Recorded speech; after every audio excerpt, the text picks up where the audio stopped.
Ladies and gentlemen, boys and girls, meine Damen und Herren, Mesdames et Messieurs, good morning, good afternoon, good evening, wherever you are in the world. Welcome to tonight/today/this morning's episode of our Top 32 competition. My name is Ben Somerville from Tsujigiricollective, and it is a pleasure to have you here with us once again for our Friday night competition. We have an exciting competition for you this evening, but first of all, just a quick apology from me. We are delayed getting ready for our battles to start tonight due to some last minute dropouts that meant we had to run through our reserve list, and our reserve list was full of people who just didn't want to be contacted and will now be yeeted off into the blacklist, not to return for at least a week. So that's our delay, that's why we're here, that's why it's taken until now for me to be looking at you and you to be looking at me, and this is where we're at, and we're going to move on straight past it and see what comes next. Let's go drifting. So, where are we this evening? Well, tonight we take you out to the desert, to a track that was recently used by ESDA for their driver search. It is the Yas Marina track in Abu Dhabi, and we are using a variation of their layout with permission, so thank you very much to Di and the team at ESDA for letting us run this. Now, what's happened to it since they used it that's different? Chris Viltovsky from VDC has managed to attach a load of walls. It's very wally now. There's lots of places for death, as you'll see when we go through the track briefing. There's plenty of places for our drivers to, well, just have a really bad time in general. So that's what we're expecting from them. It should be a lot of fun to watch.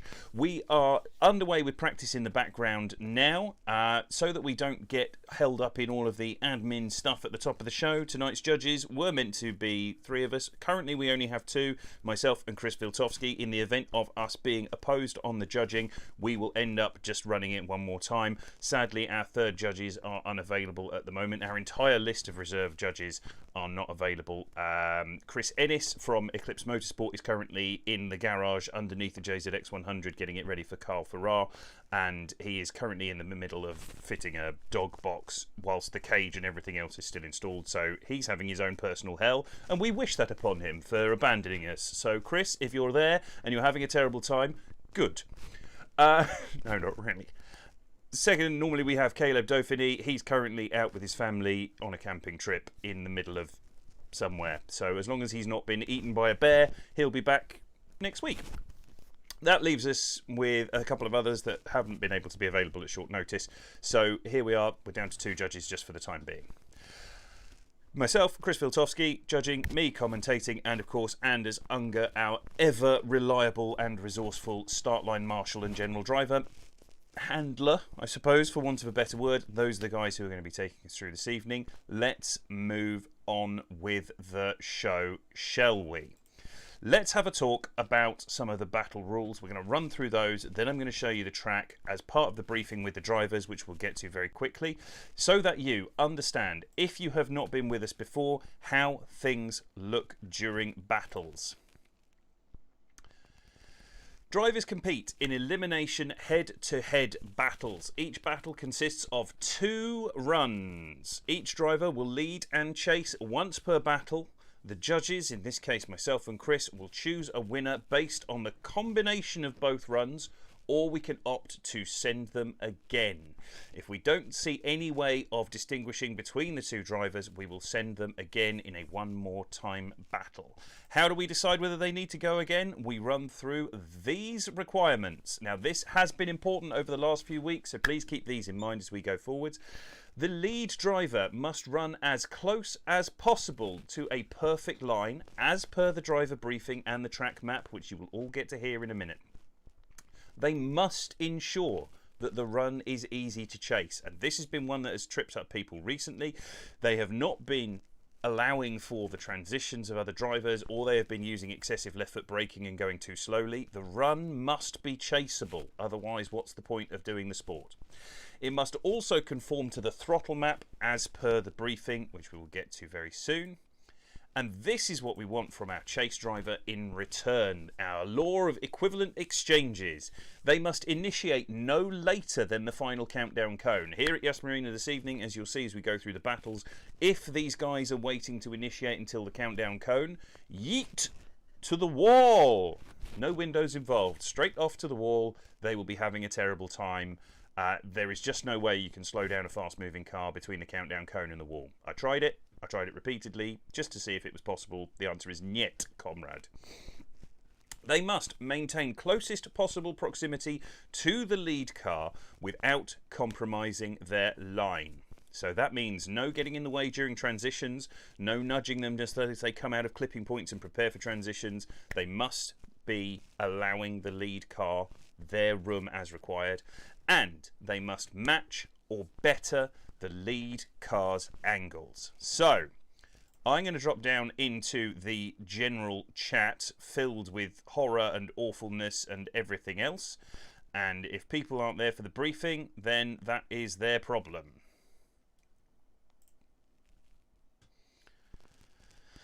Drivers, hello, ladies and gentlemen, you are now live on the stream. Please do not swear. It is time for your track briefing. It is time for your track briefing. I trust that everyone is well. Thank you very much to all of those who have stood in at last moment. It is time for us to discuss the many things that we require of you tonight. If you can please finish your runs if you are on them. Do not start fresh runs. It is time to talk about this track. So, welcome to Yas Marina, everybody. This is a variation on the ESDA layout. Congratulations to all of you who competed in ESDA's driver search and got licenses earlier on last week. Very well done indeed. You might find that today features some slightly different things. For a start, this track, used by permission from ESDA, has been Viltovsky-ized, which means he's thrown a load of walls at it. Unsurprisingly, they've stuck in a load of awkward places. I only put 2 walls on it, and I didn't actually put them on the track edge. I could have been worse with the walls. Okay, in future, I want everyone to remember that Chris could have made this less pleasant for you, which is, I suppose, a nice thing from Chris. So, your run-in left-hand lane leads, normal start chicane procedures and rules apply. If you hit the cone 3 times, yeet, goodbye, you're out. Thank you very much for coming. You must run in smoothly down the left-hand side of that track, and you have your 3, 2, 1 countdown initiation cones on the left, and you have your driver separation line on the floor. Now, this is something that we're going to be really crucially watching all the way through. Lead drivers, you are not allowed to flick across that initiation line. You must stay to the left of it, throughout your initiation maneuver. Chase drivers can slot in behind lead drivers, or if you are running alongside them, you are not allowed to cross that line and impede the lead driver. We will be really hot on this today. Likewise, you are only allowed a 2-part movement for your initiation. Once the tyres are spun up, you cannot do anything other than move left and rotate right. You cannot start doing some big fat mangy out of the start gate. We will penalise you. At the end of the 2 cone and 1 cone is the start of the decel area, so it's between the 1 cone and the start of clip 1, the outside clip at turn 1. That is your decel area. We don't want excessive deceleration, but we will consider it to be the chase car at fault if there is contact under normal conditions. Outside line all the way around turn 1. Lead car's obviously expected to fill that. Chris, your views on dropping wheels onto the blue carpet on the outside? Don't really care. To be honest, as we come down into 3 and 4, I'd rather people, ideally for me, I'd rather see them trying to at least get their bumpers scraping along the wall at the backside of 3. You don't have to go that deep off 4, but at least try and get out to it off the as you come down around into 3. I don't really have issues with people putting tyres out onto the blue carpet strip, as it were. There you go. The rumble strip, different story. What, off the back of 2? Yeah. Can do. Yeah. So, sure. Rumble strip at 2 is wheels dropped. Carpet at 1, 3 and 4 is not. I'm not personally, I'm not that bothered about people putting tyres off the back onto the rumbles. It's, there's no track edge there. It's literally a rumble and then it backs onto more tarmac. Like, there's no track edge to be worried about. All right, that's why the wall's there, because Chris is feeling unusually generous. Well, yeah, I mean, I'd normally just put a wall there just to denote where the track edge is. But rule of thumb is that what I really don't want to see people doing is having a massive grabby snap on every bit of anchor, throw everything out the kitchen sink you can to slow down at 2. It should be as you come off the back of 1, you drive through, nice smooth line out to 2, little bit of left foot brake or a little bit of the 1 just to steady the car up as you come through 2, and then get back hard on power. I have noticed a few people as you come down into 3 have been dragging just a little bit of left foot brake to push the car a little bit wider so that they're out right on that edge and their rear bumper is clipping into the wall coming into 3. That's fine, so long as you're at least maintaining your momentum or still increasing it. Not a problem, and obviously you are coming into a decreasing radius anyway, so you are losing speed throughout that sector, so it's not a massive issue. As we then transition across from 4 into 5, one thing I will note is that I have seen quite a few people as they're coming through that transition from 4 to 5, coming up a little bit short on 5. I appreciate why it is kind of unnatural to force the car out super wide to 5, but if it comes down to, lead to lead, chase to chase, the only difference is on one run, someone got their tyres all the way out to 5 and filled that zone beautifully, and the other person didn't quite make it. It could be enough to swing a battle, so just be aware of that. Obviously, league goal is to run 100-point qualifying line at all times. That does include getting all the way across to 5, but that doesn't mean that in getting over to 5 that you really force the car in an unnatural manner that is hard to chase. Major points for coming off of 4 through 5, of course, we don't want to see you transitioning late, transitioning with excessive angle, or transitioning slowly in order to try and gain a speed advantage through that section. That third point especially, as this is a really bad section to try and gain speed through, as if you do gain excessive speed through there into 6, you're going to be aiming at a wall at max speed, and you're going to have to do something pretty drastic to not hit that wall, which will then probably cause the chase to hit you, which will then also be your fault. Then as we come through the back of 6 off to the finish, again, run it as wide as you like. If you want to try and drag right wide around the whole wall, you can. But again, if you just fill it, so long as you're filling that zone with ideally at least a tyre just gracing that white line edge coming off onto that sort of blue carpety area, that's the ideal there. Really, as I said earlier, I could have been much crueler with the walls, but I kind of just use the walls more as a bit of a marker, so it's sort of more visual reference rather than you have to run them. But again, should be nice on throttle there throughout the whole thing. You should hold good angle. You shouldn't have any big corrections. You certainly shouldn't be dragging left foot brake or making corrections through that wall, which a few people have been doing, and it does cause the chase to get choked up and or to cause them to hit them. So just be aware of that and just get yourself settled. Come off 5 into 6 as smoothly as you can. Don't have a decel. Don't grab left foot brake after the transition. Just off 5 into 6, back on power. Then finish. That's it. One thing I will say is that one thing I do want to make sure that so that we do get some separation of, we got something that can be classified as nitty gritty here. That rumble strip on the way back out of turn 6, that is off circuit. Because if you carry on that line and you come out of clip 6 and you just keep on accelerating smoothly away, you would end up running off the circuit. So if you are on the rumble strip coming out of 6, that is a tyre dropped. So please keep that in mind as you come through 6. We want to see people rounding off the corner with the radius that's there, not trying to suddenly accelerate out and disappear off towards the stands. Though equally, if you do drop a tyre off the back on that rumble strip, you're probably going to have to make some drastic correction to not eat a wall. So yes. Yeah. It's fairly self-explanatory. Because of the delays with people getting into the event so far, if no one has any questions, we will roll straight into the top 32 under starters orders with Anders as soon as this briefing is over. So this is your final chance to ask questions, drivers. I've got one question. Go on, Ryan.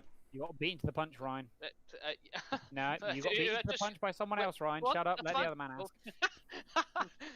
Back in your box, Ryan. Who was the other person? Me, Josh. Hello, Joshua. You have the conch of talkings. Please continue. G'day. So I might have missed this. I do apologise. Initiating into clip 1, is the rumble allowed there, or that's a no-no? It's not going to be hard to drop a tyre there. That's not really a problem. It only becomes a problem if you then have to make a large correction after the fact. But if you are just flicking and just dropping a tyre out onto the rumble, whatever, it's going to happen. It's not the end of the world. Okay. Just remember that Chris has put the start of a wall at the end of that rumble strip. So if you're hitting that, that's definitely on you. I mean, I could have made it actually on the track edge. So just No. remember that. No. This is generous, Viltovsky. We will always remember the time you were generous. Thank you very much, Chris. It will never happen again. And Ryan. It's just a clarification. Clip 1. Are we aiming for the white line? Yeah, is that pretty the much. ideal? Okay, as long as that's the If ideal. you go a bit deeper than that, whatever. But As long as you don't hit the wall and white straighten up and suddenly have a massive reinitiation. The wall is there to so that we know very definitely if you were off track. If you are hitting the wall, you were off track. It's fine. I just didn't want to be aiming for the white line and people are running a wall and getting. No, that's fine. a better Like score one wheel, Ryan. especially on that bloody Mustang, one wheel I mean, all the way around that white line will be that perfect. is on the wall because you've got a big arse. Yeah. Don't stress it, Ryan. Thank you. I'm gonna lead you into the wall anyways. No problem. Right, in that case, I'm going to move back up to the judges' channel. We are going to get started immediately. Anders is your start line marshal and driver wrangler. He has control as of this moment. Good luck, everybody. Happy hunting. Well, that leaves us with this. I am going to transition you across so that you can see my ugly mug again. This is where we're at. We are ready to go. Welcome, everybody, to Yas Marina Circuit out in this Abu Dhabi desert. It looks like we are ready to go. Anders is going to bring the drivers to the line. Chris is judging with me. He's going to be sat in here. I'm going to try not to talk his ear off because, of course, this is primarily what I do. I sit here with our merchandise on so I can try and sell you stuff, and I talk. And this will be the next 5 hours, 4 hours, 4.5 hours, however long it takes, of me just word vomiting at you. And Chris will try to hang on to his sanity, and then every so often something will happen and Chris will have to interject with some kind of horrific smackdown of the drivers is the nicest way to put it. So that's what's happening. We're almost there. We have had loads of people like and share and subscribe and all of the other great stuff over the course of the last week. Thank you very much. If you're coming along and you're tuning in, that is great. Hopefully this gives you a good build up for this weekend's RDS in Russia. And the reason I mention that specifically is because the reason a lot of you are here is because we were mentioned by the legendary James Dean, who liked our car very, very much and has been using it to practice for his Russian adventure over the course of the off-season. And that is amazing. It's amazing. I'm really happy. That's been fantastic news. So thank you to James. Good luck to James and all of the team at AMOL to be competing this week. Daigo Saito, Charles Ing, should be really, really good. Great to have them out there, and thank you so much for your support. And thank you guys. The list is just too long of people who have joined in and liked us over the course of the last week. I see William Takanui, thank you very much for coming along. You're there today. We've had a few over the last 20 minutes or so. Koichi Miyazaki, Victor Hansen, Steve Smith's back with us, Kenny Townend, Southern Shadow 42, JSI Mystified, William Takanui. Thank you very much for all of you coming along and having a look. We appreciate it massively, and we hope very sincerely that as soon as they've finished with whatever it is that they are currently doing, that we will be able to get you underway. I'm going to switch cameras. We have Andreas Lane is our lead here. And in actual fact, that is the one thing that we haven't yet done. I haven't yet shown you what the bracket looks like. I'm going to do that very, very quickly. This is how things are shaping up tonight. This is our first battle here on the start line. That is Andreas Lane versus Ryan Sider. Then next up you have Joshua William Hartshorn versus Martinez Ostreka, Dante Rouse versus Jared Snowden, Steve Smith versus Alexandre Dantas, Abdullah Abba Hussein in a new car for him this week against Joshua Horace Oxley, Edson Lucas Harcourt versus Paddy Walls, Cormac Guard versus Daryl Diaz, Vlad Zazulia versus Craig Fulgham. That is our winner for the last 2 weeks, Craig Fulgham, defending there. Then Jack Lai versus Johan Garcia, Adam Lake versus Alexander Yegard, Danielis Parangauskas versus Dan Paul, Ian Koenig versus Wojciech Wawrika, Oliver Eppinger versus Chris Lycup, Formula D driver Chris Lycup, and Robert Kvicinski, sorry Robert, versus Octavian Shelaroo, and then Kaka Mikeladze versus Carter Keverley, and finally Jordan Fry versus Charlie Evans. That is our battle lineup for today. Let's get this underway. They are ready to go. Hello Christopher, are you excited? Are you strongly ambivalent? Do you have no cares in the world? Well, I mean, I don't have no cares in the world, but you know, it's been a week. I'll say It's that. definitely been a week. It has been been a for week. me, all That is a great way of putting it. right. Yes, we shall not be getting into the specifics as to why it's been a week on a live stream. No, that's for us to sob into a beer about later. So, Yeah, I've already done my sobbing into beers about it. okay, fair enough. That was another day. Don't worry, it's fine. We've had another day of it. Johnny's on the live stream. Johnny, I know, tuned in with us yesterday. He's one of our regular drivers. He said that this was his preferred pooping stream. So, Johnny, I hope you're having a lovely time on the toilet as we finally get underway. This is Andreas Lane to lead in Ryan Sider. Andreas Lane going for that big flick and almost coming to a standstill with that backwards entry.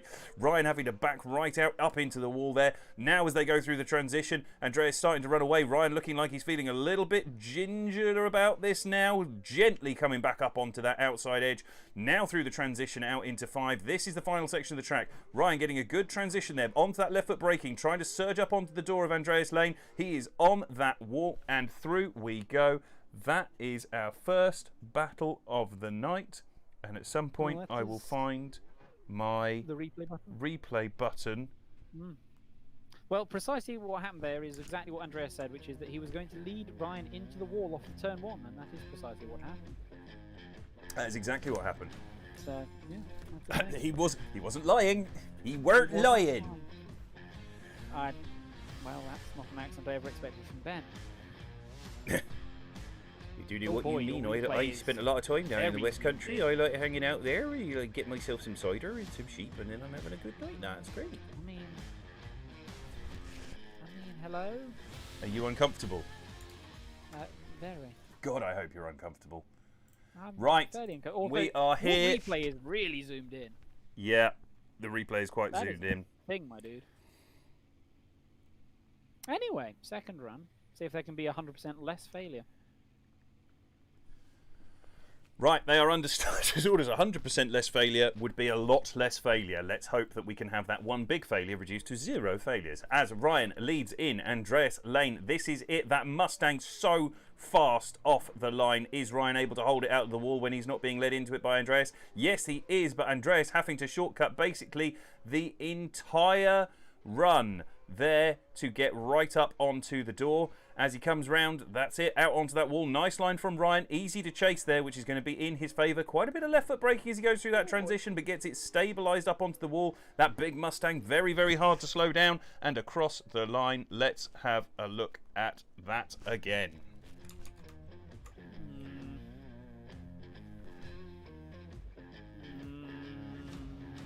Chris umming and Well, the ahhing. only problem there is that Ryan did the exact thing that I said to not do. Corpello, thank you for the follow. Scranners, hello, oh, hello. Yeah, Ryan is... Yeah, the literal thing I said is to have as minimal adjustments in 1/6 as possible, and the man had many adjustments in 1 and also in 6. In many things. Yes, he had many things. I'm going to cue that up again. See if you can get less zoom. See if I can get a little bit less zoom. Just bear with us, everyone. 1 second.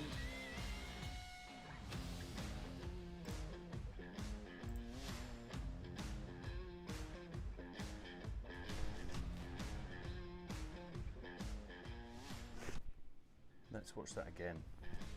Yes, people are talking about the replay cam. I can see it's really zoomed in, but for some reason right now it's fighting back, and everything keeps on binging at me, and it won't play. Play the damn replay. Thank you.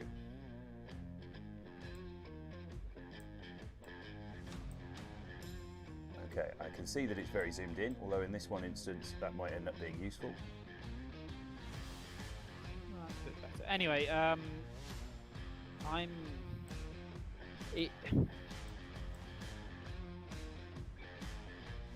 strongly conflicted and otherwise upset? It's either slightly to Ryan, ever so slightly, or one more time, and I can't quite decide which. I'm erring more on one more time. I'm because erring more Ryan on one more time. It had some serious boo-boos in that lead position in places that are fairly critical to it being a good run, and equally Andreas did pretty much the same thing on his lead, so I'd kind of just like to see it again and see it with, 100% Without failure. the boo-boos. Yes. Okay.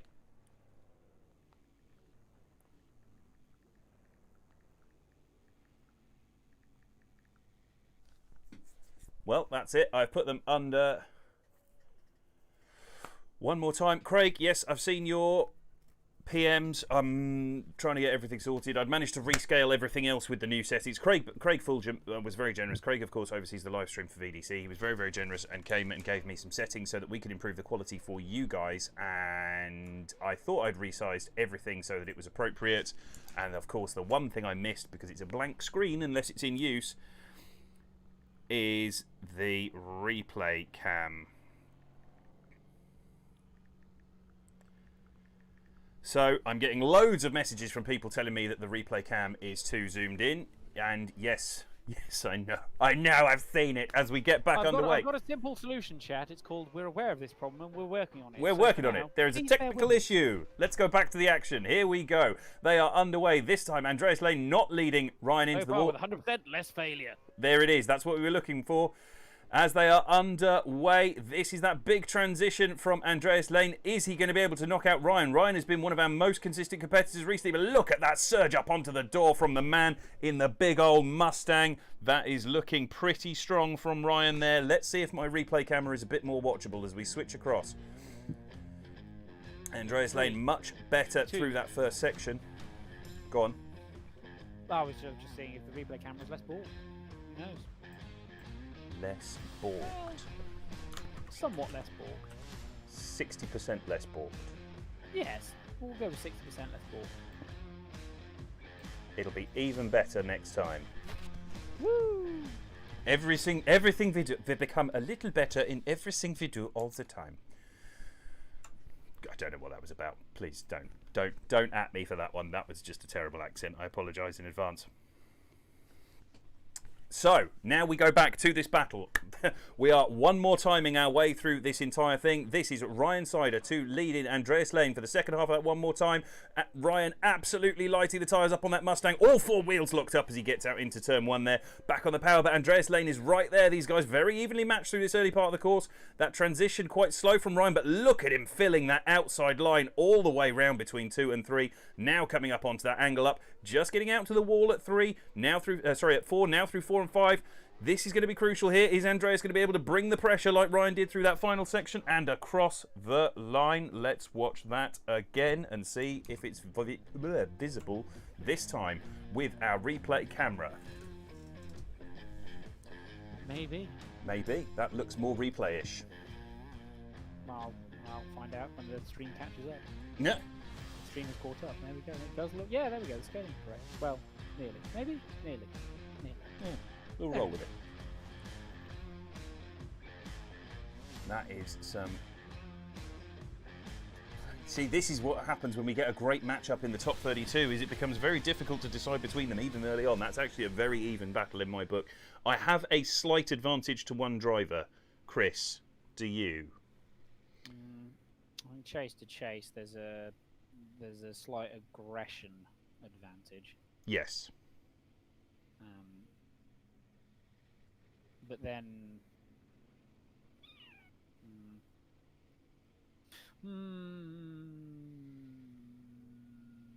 yes. Care to tell us your winner after umming and sucking through your teeth like that? I'm just debating. He's just debating. No one else is invited. It's not a mass debate. Whilst Chris is thinking about it, on the chat, we're discovering that Craig was a male model in 1978. I didn't... He wasn't even alive in No, he was. He was totally a male model in 1978. He was just... So what are you thinking then, Ben? My thinking is lead to lead, chase to chase. The only real discernible difference. I think Ryan had a slightly better line through 2, 3, 4, and his chase was slightly more aggressive. but overall I thought that Andreas was smoother, but we've always celebrated aggression in the past, and I just see no reason to change what we're doing. So for me, that one goes by half a point to Ryan. Yeah, I would concur. It is just about Ryan. But the other thing I would say is that to be fair to Andreas, he is aggressive in the chase, but it's just the difference is that he makes angle corrections in the chase by being aggressive. Yeah. Whereas Ryan doesn't have the same thing. The only thing that Ryan really gets wrong is he gets the timing wrong between the coming off 4-5 into 6, and he has to rely on just Mustang grip to catch up again. So are we saying Ryan? Just about Ryan, yeah. Okay, Ryan gets it and goes through. We have a shake-up already. We've had to get in another one of our reserves for the next battle. So Martinus Ostraker, we believe, is out. Martinus Ostraker is not competing today. Ryan Sider gets the win and advances through. Martinus Ostraker is being replaced by Warren Greener, who I must now add into the battle tree. Now, Warren is going to be annoyed because I pulled the one and only RX-8 that was on the server off the server earlier to make way for another one of our stand-in drivers, and that is going to annoy him hugely. But that means that right now, Ryan Sider, the first person to advance through to the top 16, albeit only just beating Andreas Lane. Very, very close battle. That would have been a really good one to have somewhere in the top 4, the final 4. And then Alexandre Dantas, apparently in the 4th battle, is now being replaced by Bartek Kakowski. This is the largest number of replacements we've ever had. I'm just getting up to date on those, and then we'll be ready to send the next set of cars. And I want to make sure that I spell Bartek's name correctly. Kakowski in size 17. So I apologise for those of you who tune in. You regularly, you know that our stream doesn't normally look this chaotic, and it's not normally so many zoomed in shots of my neck. Everything has been up for change over the course of this, but here we go. We are now back to the start line. It is Joshua William Hartshorn to lead in on this battle, and he is leading in Warren Greener. They are ready under starters orders. Let's see how this shapes up. Pineapple EDS, thank you for the follow. Corey Lewis, thank you for the like. Royal Keith, thank you for the host. Let's get back to the battles. Here we go. Joshua William Hartshorn off the line in that S14 with the SR. Backs it into the wall. That's a nice entry. That was definitely chaseable. He's using that slow down zone appropriately. But look at Warren Greener in that S13.5 with the RB28 under the bonnet. Getting up onto that door. That's a little bit of left foot braking there from Joshua William Hartshorn in the lead position as he goes through that transition.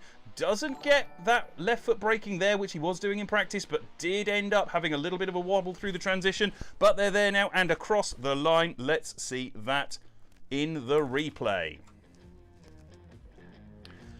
Phil Milton, thank you for the like. Do we think that was chaseable? It might well come down to that entry. For me, that was just on the limit of being chaseable. Just about. My problem with it is as we come from 4 to 5, he has the weirdest 5 to 6, he has this weird bobble thing that just makes Warren go, I'm not getting too close to that. Yeah, I wonder if that was lag or if that was something else. That was an interesting little bobble. I think there is a bump there. There's a small crease in the track there that I think he might have bumped through, but it otherwise put a dampener onto what was an overall pretty good run from Joshua in the lead there. I'm putting them under starters orders after we've seen that replay. Everything ready to go. It's if Warren can put down a good lead run, that will probably settle it. That's it as well. And Warren is normally excellent in that lead position. Warren goes for the big send, but he has a wobble, and Joshua double taps him. That is front and rear and front again. Warren off into the barrier. That would have been a really nasty crash in real life. That's not the sort of thing we wanted to see. As Joshua shortcuts the track to try and put emphasis onto that being Warren is slow in the lead position. Warren's slowing up a lot during that transition there. That was not good, but then Josh blocking his these transitions as they come through. Let's go back. I want to save that replay in time to make sure we see that contact, because if we don't see that, we're going to have a problem. Transitioning across now. Here's that initiation. Warren firing up. It was quite a lot of slowdown. Pretty sure one was late on throttle. Let's have a look coming into this. And that was a very slow transition as well. Delayed it as late as possible to emphasise the transition. Difficult call. To be honest, I don't really think that Chase did much wrong there, because he was braking the entire time, and his car and his car actually over rotates because of how much braking he's doing to try and not hit lead. Yeah. I don't see how that contact could have happened if lead had really got. I don't know. The only problem is that he is technically within the D cell. When the contact happens, it's literally at the end of the D cell zone is when contact happens. True, but we are allowed to consider that excessive decel through that. You know, it is a decel zone, but there's a limit on how much you can slow down. To me, Warren had slowed down enough there that effectively turned the first section of that corner into a rolling burnout rather than being drifting, and that's not what we want to see. But that was a big slowdown, especially as we see that he was able to maintain that speed in the chase in the first run. Yeah, it was just a bit too much. Ever so fractional. Does that mean we have a winner, Chris Viltovsky? I wouldn't even say fractional. He has a big understeer as well. It looks like he just hasn't driven the track enough, didn't really trust the car, and then lost the battle from the lead position, so Josh takes the win. Josh takes the win. That's unanimous between the two of us, and that is exactly probably the situation. Warren probably didn't know that he was going to be doing this track, and he certainly didn't know he'd be doing it in this car. Warren, thank you very much once again for coming and being a stand-in. However, whereas last time you made it all the way through to the final, this time I am afraid you have been removed from competition in the top 32 by Joshua William Hartshorn. Josh Hartshorn recently lost a bet that allowed him to go by his first name, and as such became known as Will or Billiam or Billy Bob or various other things. And then Chris and I both unanimously decided that the funniest thing about his name is if you just say the full thing all the time. So Joshua William Hartshorn advances to the top 16 to take on Ryan Sider. That could be a really interesting battle. Two very different cars, two very different approaches. Could be a really good battle. Could be terrible. We don't know. We'll have to wait and see. Next up, though, Dante Rouse versus Jared Snowden. Minty been getting his practice in. Let's see how they go. Dante Rouse to lead in first. He is in that 13.5. He is ready to go on the start line. They're both looking keen. They are under starters' orders. That's what I'm doing every time I pick up my phone, is sending a message down to Anders, our start line driver marshal. Here they are off the line. Let's see how things play out as Dante Rouse leads in. Jared Minty Snowden. That's a big flick. Nice initiation from both drivers, but Dante just coming up short on that outside line at 1. Now the transition across going to be crucial. Minty getting held up a little bit there as Dante delayed his transition into 2 as long as possible to try and keep that momentum. It's caused Minty to drop back, but now he's back on the surge. Is he going to be able to punctuate this run as he comes into the final section, as he disappears off stream completely? But Dante over-rotates, slows it down out into the wall, and then comes away at the end. Let's see that again. I'm entirely convinced that I almost how harsh are you feeling, because I'm almost thinking that Chase incompletes early in the run. I want to watch that first corner again, because for me there was a wobble early on. It's almost on the edge of being an inactive chase, but I'm just gonna restart that replay. It's as we transition through into 2. Oh, I didn't see that. Let's have a look at the replay. This Jared is why we have got super hung up, and it almost looks like he has to reinitiate. But it could just be that he was holding it drifting right just a second longer. I mean, not really much about that was good, because lead wasn't on a great line either and hits the wall. Yeah, I think for me that line out to 2. Jared for sure understeers to a stop of drift into 6. But the question is, are we saying that that's Dante's fault for leading him out there? Or are we saying that he was far enough back where he should really be able to see that coming and should have made an adjustment for it? I think the thing for me is that coming into 2, you see Dante do that very late transition, and that caused Minty to have to back right off. For me, it comes down to whether we think that transition into 2 was acceptable or not. I want to run the second half because we might have something clear cut in the second half, and if not, then we'll keep in mind that wobble there. I don't think that Dante transitioned too late. I don't think there was anything really wrong with that. I think it's just more Jag got himself in the wrong place. Anyway. So, they are underway. Let's see what happens now as we lead them in. This time it is Minty out in front. Oh, never mind. Wow, that was a thing. Minty out in front, pulling away now through this second section. We have certainly had some interesting stuff in the first half of that run. I'm going to want to go back and see that again. Here we go. Minty coming nicely through here. Is Dante able to keep with him in that 13.5? It's a bit... Oh, that's backwards. That's horrific.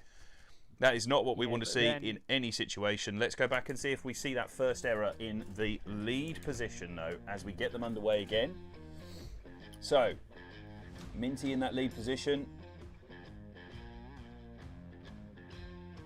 Gets into the wall, slows up, comes away again, straight in from Dante. Everything about this is bad. The loser here is the sport of drifting. In my opinion, I would almost go with a one more time on the logic of on the first run, the mistakes that the chase have are somewhat caused by what the lead does, and then on the reverse run, it's the same. I absolutely agree. More extreme degree.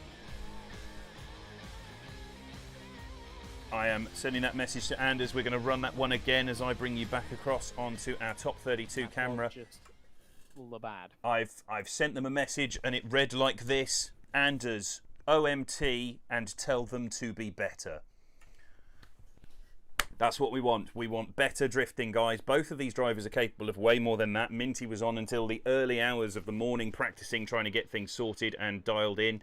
And I know Dante has been fast before. When he gets into a groove, he is a very fast driver. So we want to see Dante and Minty go at this again. Dante's up to the line. Minty's just dialing himself in. In the meantime, Kvajcik, thank you very much for the follow. I missed you earlier on. Let's see how things go as we get underway here again. All the guys on Facebook and YouTube, thank you very much for coming along. Craig's talking on the Facebook as well as on the Twitch. He just wants to be exposed everywhere. Not in a sexy way. That's disgusting. You stop that. Dirty, dirty minds. Let's get them underway. Chris has never been so sick of my voice in his life as he is this evening when there's no one else to talk to. Yeah. Just drinking booze and trying to shut it out. Here we go. Dante on that big lead. Oh, he backs it into the wall. Comes to a standstill. That is not better, guys. For the lead. That's not better. That's the opposite of better. Well, you know. Let's go back and watch that again. As they round out the run, I don't think we need to see much more of that run. We always go by first zero now. That's in our rule book. So well, not to mention that the other thing is that even if it wasn't first zero, that there is such a thing as you can't be expected to finish a run in chase if it isn't, safe to do so. If it isn't safe to do so, absolutely. And that was a car that had come to a stop and hit the wall and then bounced back out, and everything about that was bad. Well. Is that going to make this one an easy decision? Let's transition back across. They are getting lined up. This time it is Minty in the lead position. They are under starters orders with Anders. Let's get this underway. Here we go. Dante routes to chase in. Jared, Minty, Snowden. Minty in that S15 with the 2J under the bonnet. Goes for that big flick. Is he going to zero out here? No, he's just going to avoid clip one like it's the plague as he goes flying through now. Just tags it at the end, but it's a very wobbly line out of there. He has to finish this run though. Oh, and as I say it, he goes straight into the wall. Minty. This is not okay. This is not okay. Okay, just one more time. Let's get it underway straight away. Let's just accept that drifting has lost. Drifting has lost any semblance of some kind of, anything after that.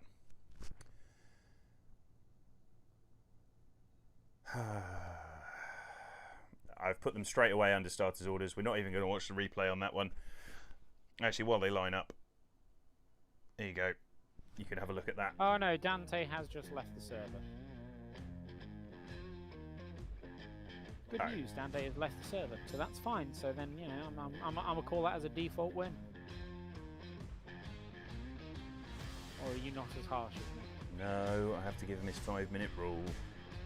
Nah. Man's left.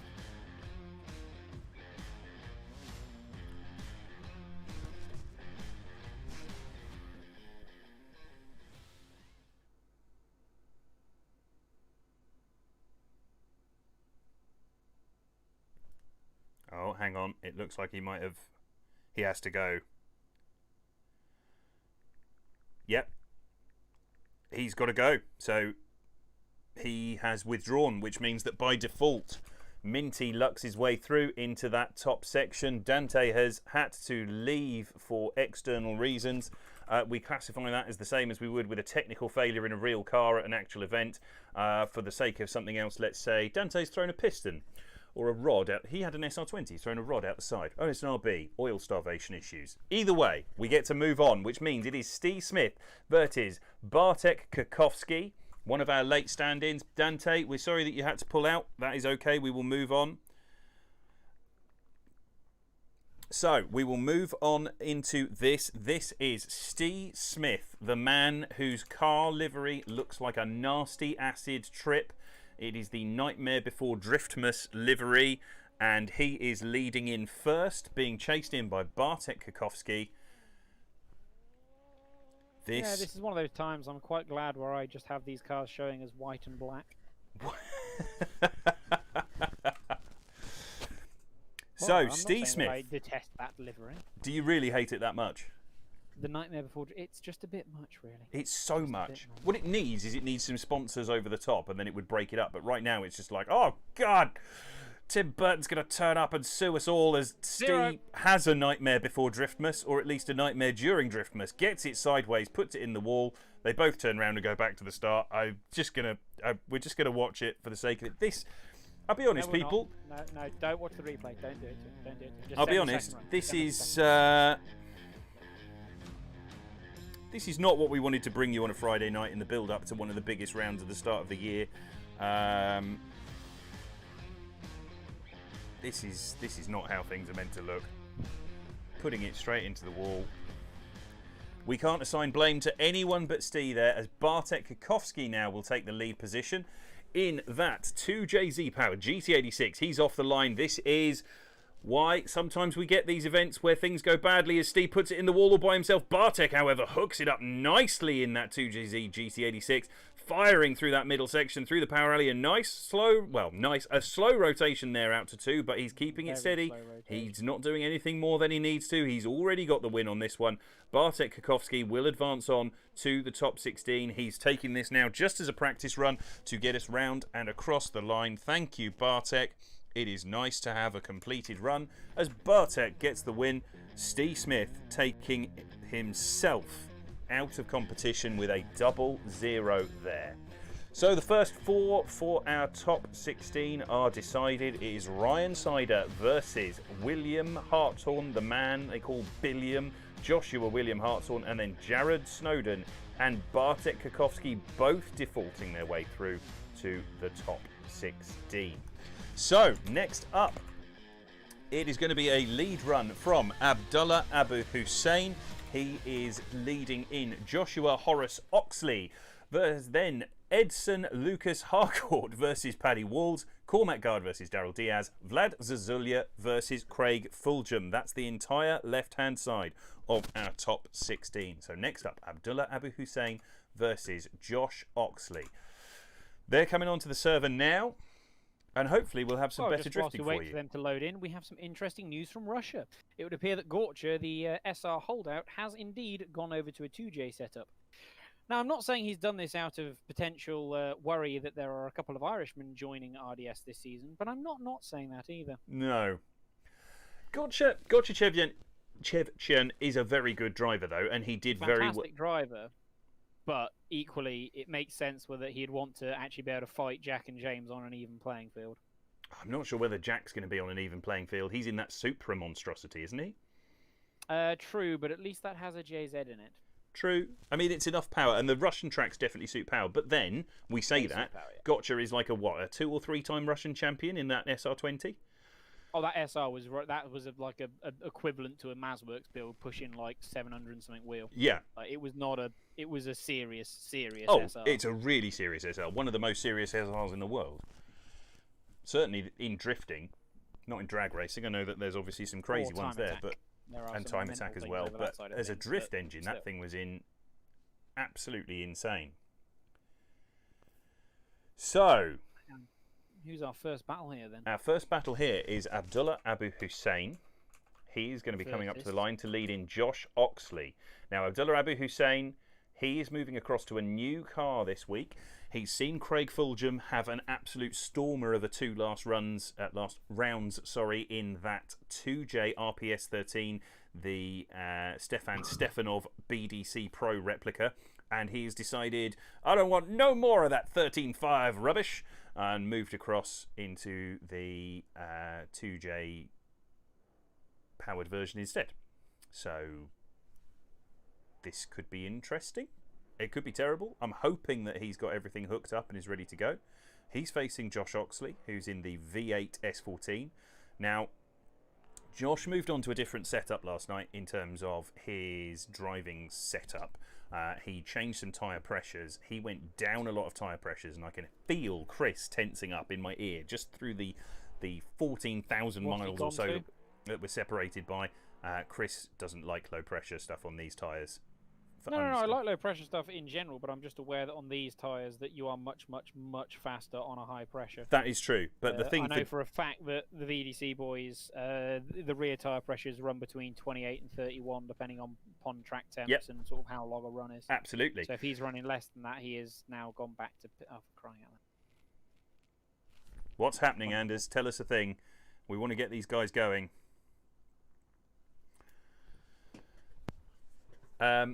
But on this track, with its transitions and slightly shorter corners, I know when he was doing testing against some of the faster guys, Jack Lai is very, very fast here, but Josh was driving better and able to put on a better show and drive more consistently at the lower pressures because he was able to pick up the throttle a little bit earlier with that extra side bite. So it could work in his favour where there are this many transitions. He's able to lean on them a little bit harder, but it may not. That might all be rubbish. No, I think you've also got the issue of you've got, diesel into big XL turn 1, and then there's the only time when you really would get any advantage from that transition is in that last little sector. We shall see. They are underway now as Abdullah Abu Hussein in that new car of his gets underway. Josh Oxley surges up, gets too deep into it, gets a little bit of contact, but they both stay in it all the way through there. It's a nice run through turn 1 onto the outer zone. Abdullah Abu Hussein not fast here. Josh having a left foot brake even on those low pressures, staying slotted in onto that rear quarter, giving Abdullah Abu Hussein the room to manoeuvre, but Abdullah Abu Hussein looking incredibly smooth in that new car as Josh Oxley gets all up in his business right at the end there, overcooks it and gets too involved. Let's have a look at that replay, see if that was overslowing. But it is a full throttle transition section. The first bit of contact coming through clip 1, possibly lead fault, but I'm pretty sure Josh just went hyper aggressive there. Let's have a look. They're coming through into 2 on my replay screen right now.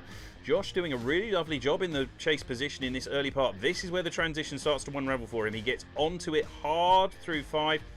Yeah, Abdullah Abu Hussein just using a little bit of handbrake to transition across, and Josh getting so much more speed in that transition, just getting too aggressive and overcooking it. That is a shame. Let's see what happens as we switch them around. Josh Oxley now in the lead position. He will be shouting at himself into his Notter helmet. His parrot will be going mad in the background. He is going to be an angry man, and an angry Aussie tends to do crazy things. Let's see what happens as we fire it in here. Josh Oxley getting it hooked up into that outer zone. Abdullah Abu Hussein coming in quite short, getting a little bit of understeer as he tries to slot up onto that door of Josh Oxley. This transition going to be crucial. Josh fires it across, just gets onto the rumble strip. Abdullah Abu Hussein doing everything he needs to slay in on that quarter. Josh out to 4 now, and this transition into 5. This is where we'll see what happened. That car getting so much speed through that final section, and then out onto that outside line. A really lovely lead line from Josh Oxley there, but that is not going to be enough to overcome blame from that first battle by the looks of things. Well, it all comes down to the contact. Yeah, Abdul was grabbing a little bit handbrake, but I'm not convinced that even if he hadn't have been, I don't think that Josh wouldn't have hit him anyway. He was coming in so fast, and I just don't understand why. Because you do have to sort of check up a little bit as you come into the bottom of that last corner, just to set the car on angle. Yeah. I think it's more a chasing error than it is a lead error to me. I just don't see why he needed to be that over aggressive coming into there at all. So for me, I'd give it as a chasing error in that first run, so it's 10-0, and then Abdul doesn't do anything to overcome a full incomplete on that second run, and then Abdul holds the advantage from that first run. Which means knocking himself out of competition is Josh Oxley, and Abdullah Abu Hussein in the new car for him this week gets the win and advances on to the top 16. Josh Oxley will be raging. He did exactly what I told him not to do last night and go too hard in that chase position, taking himself out of competition again. So, Edson Lucas Harcourt versus Paddy Walls. Paddy is a stand-in driver here.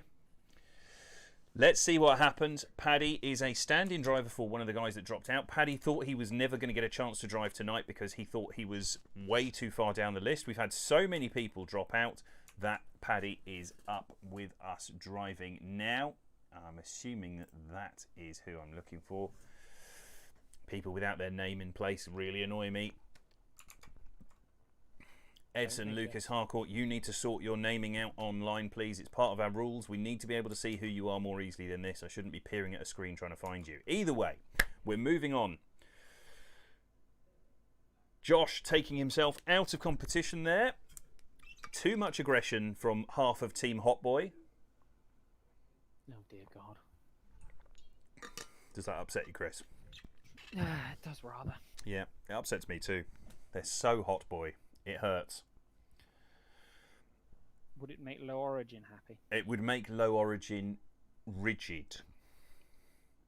Actually, I don't know if even Low Origin are as Hotboy as Team Hotboy. Josh Oxley and Hartshorn, and also Ian Koenig, who's also part of Team Hotboy, to modify their cars for ESDA, have lit up the wheel trace on the spoke. So it is lit up in neon as a separate object. Well, I mean, it's one way to make your contrast spoke a real contrast. Yeah, it's one way to cause anyone that's watching to have a fit. Yeah, that is the downside to that. We are waiting for these guys. Oh, sorry, Adners, that's on me. That was my fault that things hadn't happened there because I'm having finger trouble and I not pressed send on the bloody message. All of that, and that was my fault. Sorry, everyone. That hold up was me. Hello, I have bad news. Oh? Oh, yeah? Its son doesn't seem to be around, so I have replaced him with Jamie Healy. With Jamie Healy? Who is also not around? Yeah. What were you saying, Chris? Who is also not around? Its son. No, Jamie. So is Jamie around? Yeah. Okay. I got him ready. But he's not connected in yet, so I'm just going to do the Cormac battle first. Real quick, thank you very much. Jump back. Good driver wrangling, Anders. Appreciate your help. Thank you. Cheers. So, Jamie Healy replaces Edson there in the top 32. He will battle Paddy Walls. He's just loading in. We're going to skip that battle. Let's get the action back underway. Cormac Guard versus Daryl Diaz. Cormac to lead in. Cormac, one of our most consistent drivers in making his way through to the final four. Let's see what happens with him as we go through into this battle. Is he going to be able to tame this Abu Dhabi circuit? Is it an all 13-5 battle? I suspect it is, looking at those names. Daryl Diaz, I think, is in a 13-5 as well. He comes up to the line. Yep, and Cormac Guard in a 13-5. It's our first all 13-5 battle of the night. Logan Evans, 17, thank you for the follow. Welcome along.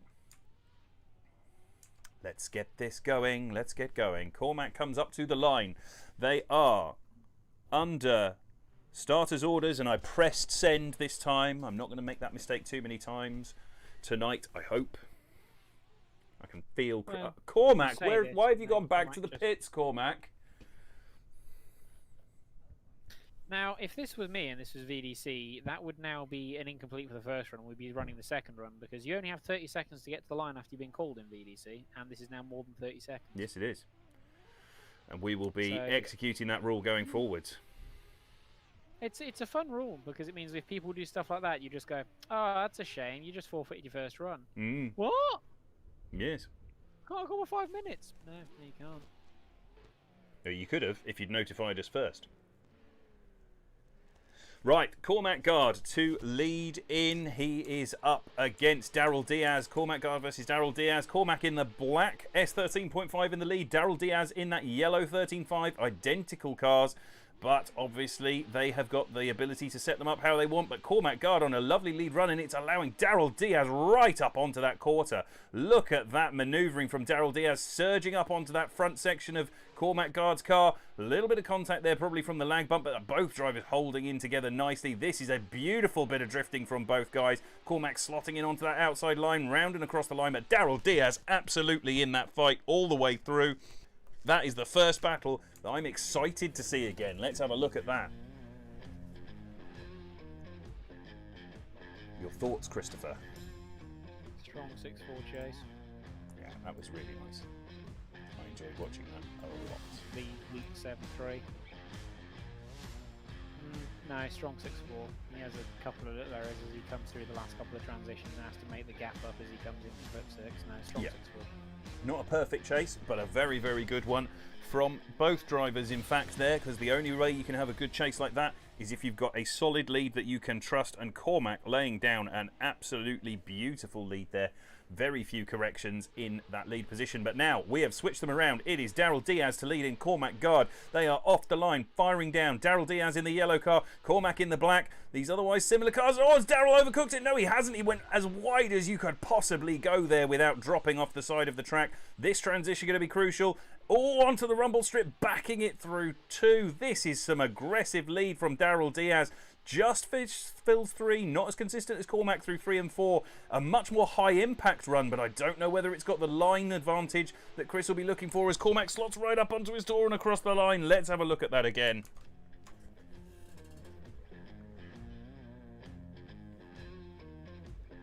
Unfortunately, Daryl has a couple of lead errors there.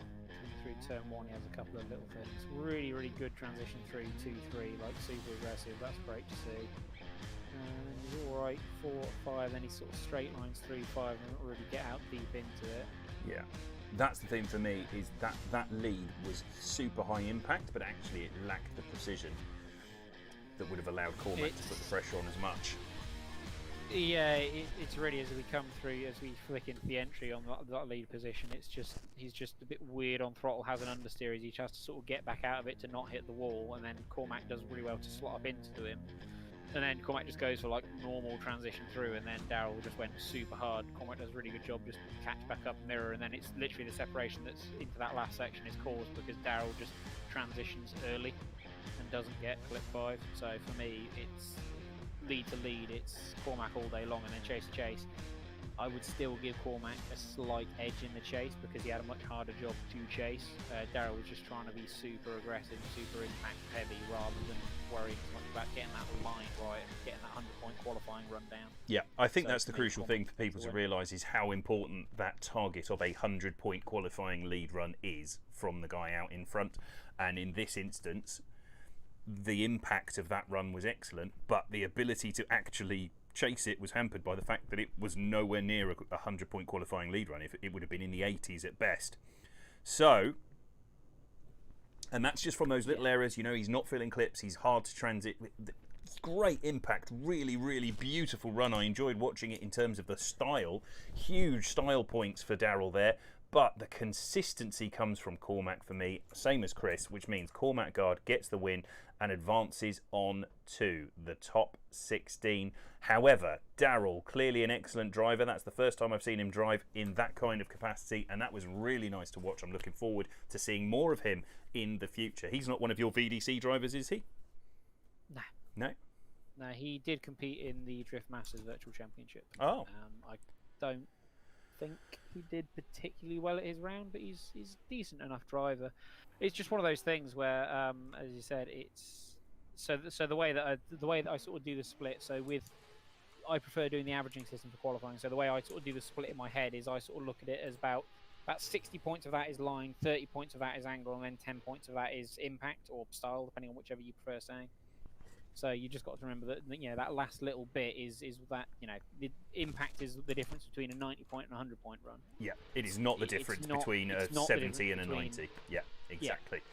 As they are underway, this is us going back to the previous battle. This is Jamie Healy living in Paddy Walls. Jamie in the 13.5. He's moved to that from the S15 over the last few weeks. He's looking really consistent here in that lead position. Paddy, a last-minute stand-in driver, not expecting to drive. Jamie, an even more last-minute stand-in driver. Neither of these guys expecting to be competing today. Good to see the Irish true to form in the RB28 13.5 as they go firing up onto the outside wall. Paddy doing a lovely job of sticking with Jamie Healy, but that's only possible again because we're talking about it repeatedly here. That excellent lead line. The lead line is what makes the difference so much for these guys. And this was a good lead line, Chris. Yeah, it was very tidy. If anything, it's kind of the opposite problem. Very, very tidy line, pretty solid angle, but just lacking that little bit of impact. He does actually miss out on clip 4 and 5, though. That's the only thing. He's not as deep in those two as he could have been. Yep. So it's a good lead line, but this is not the a great opposite lead problem where it's a good lead line and it lacks impact. So this again would be a similar thing, except it probably scores slightly lower in qualifying because it doesn't have that impact to try and mask some of those errors on the line. Exactly, and it missed out in some of those same crucial places. So they are switched around. They are ready to go on the line. This is Paddy Walls, the younger Irishman, against Jamie Healy, the young Irishman. Paddy Walls in the lead position now. Paddy always does this to himself. That's almost a 3-part movement on the initiation. He's got to stop doing that, and it gets him out into the wall. This is looking much more scrappy. Yes, it's fast from Paddy in that lead position, and it's leaving Jamie behind. Jamie struggling to get back into it, but that is an error-strewn first section that we are going to have to look at very, very harshly. Jamie back into it now. Now he's got the confidence that Paddy's got it dialed back in, but Paddy with a slow rotation there into that outside line, then gets back on the power and across the finish. Let's have a look at that again. Win. Easy call. Absolutely unforced error there from Paddy in the lead position. So Paddy throwing away all the advantage he'd built up in that chase run. So for me, Jamie takes the win. Yeah, the same for me as well. That was almost unchaseable. Well, it was unchaseable through that first run. You could see that Paddy had gone in too hot. And you could see he'd gone for that 3-part manoeuvre that we specifically tell people not to do in that first run. As Jamie then gets back onto his door through this final section, he's just not sure. And this is the reason why it's so important to have the driver in the lead position going for that 100-point run, because the lead dictates how close the chase driver can get. You've got to be confident in the guy in front of you to be able to get up onto his door. The best battles, the ones that are most dramatic, the ones that see the best chase line, are always the ones where the chase driver trusts the lead completely. And that was not the case there. So, defending 2-week on the trot champion Craig Fulgham, chasing Vlad Zazulya. That is who we've got on the line now. 13.5 versus RPS 13. RB28 versus 2J. Vlad Zazulya, a good driver, but Craig has been unstoppable the last 2 weeks. Vlad Zazulya goes for that flick in. Now out onto the wall. A nice initiation, but look how quickly Craig Fulgham finds that door. You can see him on that VR, looking across, glancing over, making sure that he can see where Vlad Zazulya is, getting right up onto that door as Vlad comes up short on 3. One of the first drivers to really come short on 3, and it brings him short on 4 and 5. Craig, thing to dive up as Vlad over-rotates into 6, brings the car almost to a standstill. Look at Craig Fulgham managing to wrangle that back under control and across the line. 9-1 chase, that's as close as you can get to an incomplete in the lead position. Yep, absolutely. You can really see that Vlad, for a start, nice run through turn 1, little bit shallow on it maybe, but gets nicely into 2, but then he gets that hammer down and just only gets 1 wheel into 3, struggles to get across into 4 as well. All of this is just because that speed's picking up too fast for him. Craig absolutely hauling on the anchors to not end up in the side of Vlad Zazulya there and across the finish. So, is this the start of an unstoppable Craig Fulgham march to the final? Let's well see. done managing to get unstoppable out. What was that, sorry? Well done getting unstoppable out, because you managed to almost say unstoppable. Unstoppable. Or unstoppable. Harry pocketed Or some it. Yes, quite. As Craig Fulgham gets a masterful line through turn 1, absolutely fills out 2. Look at the difference here as he gets all the way to 3 as well. This is a totally different kind of lead run, and you can see it makes Vlad Zazulya's job much easier. Vlad getting overconfident in that chase, in fact, getting right up onto that rear quarter, not giving Craig the position to transition. That is only going to go one way. Chris, am I delusional, or is that a clear-cut winner? I wouldn't be as cruel to go clear cut, but yeah, Craig does take the win there. Unfortunately, the errors that Vlad made on his lead run were unsurmountable to overcome his chase run. Even, in my opinion, even if he'd have put on like a perfect chase, I don't think it would have been enough for me to go against Craig in that instance. As Craig did a really good job on that first run to sort of keep it going, despite Vlad having some sizable leading errors. So Craig takes the win. Absolutely, Craig takes the win, and that means that we have the first full half of our top 16 decided, and it looks like this. On our left-hand side, advance. Celebrate. Sorry? Everybody celebrate. Everybody celebrate. We're through one half of the top 16. It is Ryan Sider to take on Joshua William Hartshorn. Jared Snowden taking on Bartek Kakowski. Abdullah Abu Hussein to take on Jamie Healy. That could be a great battle, as will Cormac Gard versus Craig Fulgham. Still to come on the other half of our top 32 rather. Jack Lai versus Johan Garcia. Now, Jack Lai has been looking so fast in practice. That's going to be a great one to see as long as he can keep that car under control. Adam Lake versus Alexander Yegard. Danielis Parangelskas versus Dan Paul. Ian Koenig versus Wojciech Wawrika. Oliver Eppinger versus Chris Lykup. Robert Ficzynski versus Octavian Shelaru. Kaka Mikelidze, versus Carter Cavalli, and Jordan Fry versus Charlie Evans. That is how the remainder of our top 32 is shaping up. Well. Welly. What a top 16 that was. Top 32. Oh God, it's only been the top 32? Are you kidding me? Yes, well, you know. So that's where we're back to right now. The guys are coming onto the server at the moment. Chris, your initial thoughts on that top 32 bracket that we just saw so far? Been a mixed bag. We've had a couple of interesting battles. Unfortunately, there's been quite a few battles where people have just made a mistake in their lead run that's handed the advantage across to the other driver. Absolutely. But hopefully, as we go on, those mistakes will get less and less, and we'll get better and better battles. And this is one of the things that you have to expect from a competition that's open to both pro drivers and grassroots drivers. Is one of the reasons we do this is so that it gives guys who are less confident, less experienced, a chance to really come in and experience that competition environment, see what it's like going up against these really top guys who they see driving in your competition at VDC and in other competitions that are streamed around the world, and give them a chance to see what competition really feels like when it's under pressure. You're under scrutiny, you're on a live stream, you've got people watching, you're being judged against some of the best sim drivers in the world. And that's been one of the great things for me, is seeing people come down from VDC and in from other competitions and all come together to give these grassroots guys a chance to see what it's like, and I've really enjoyed it.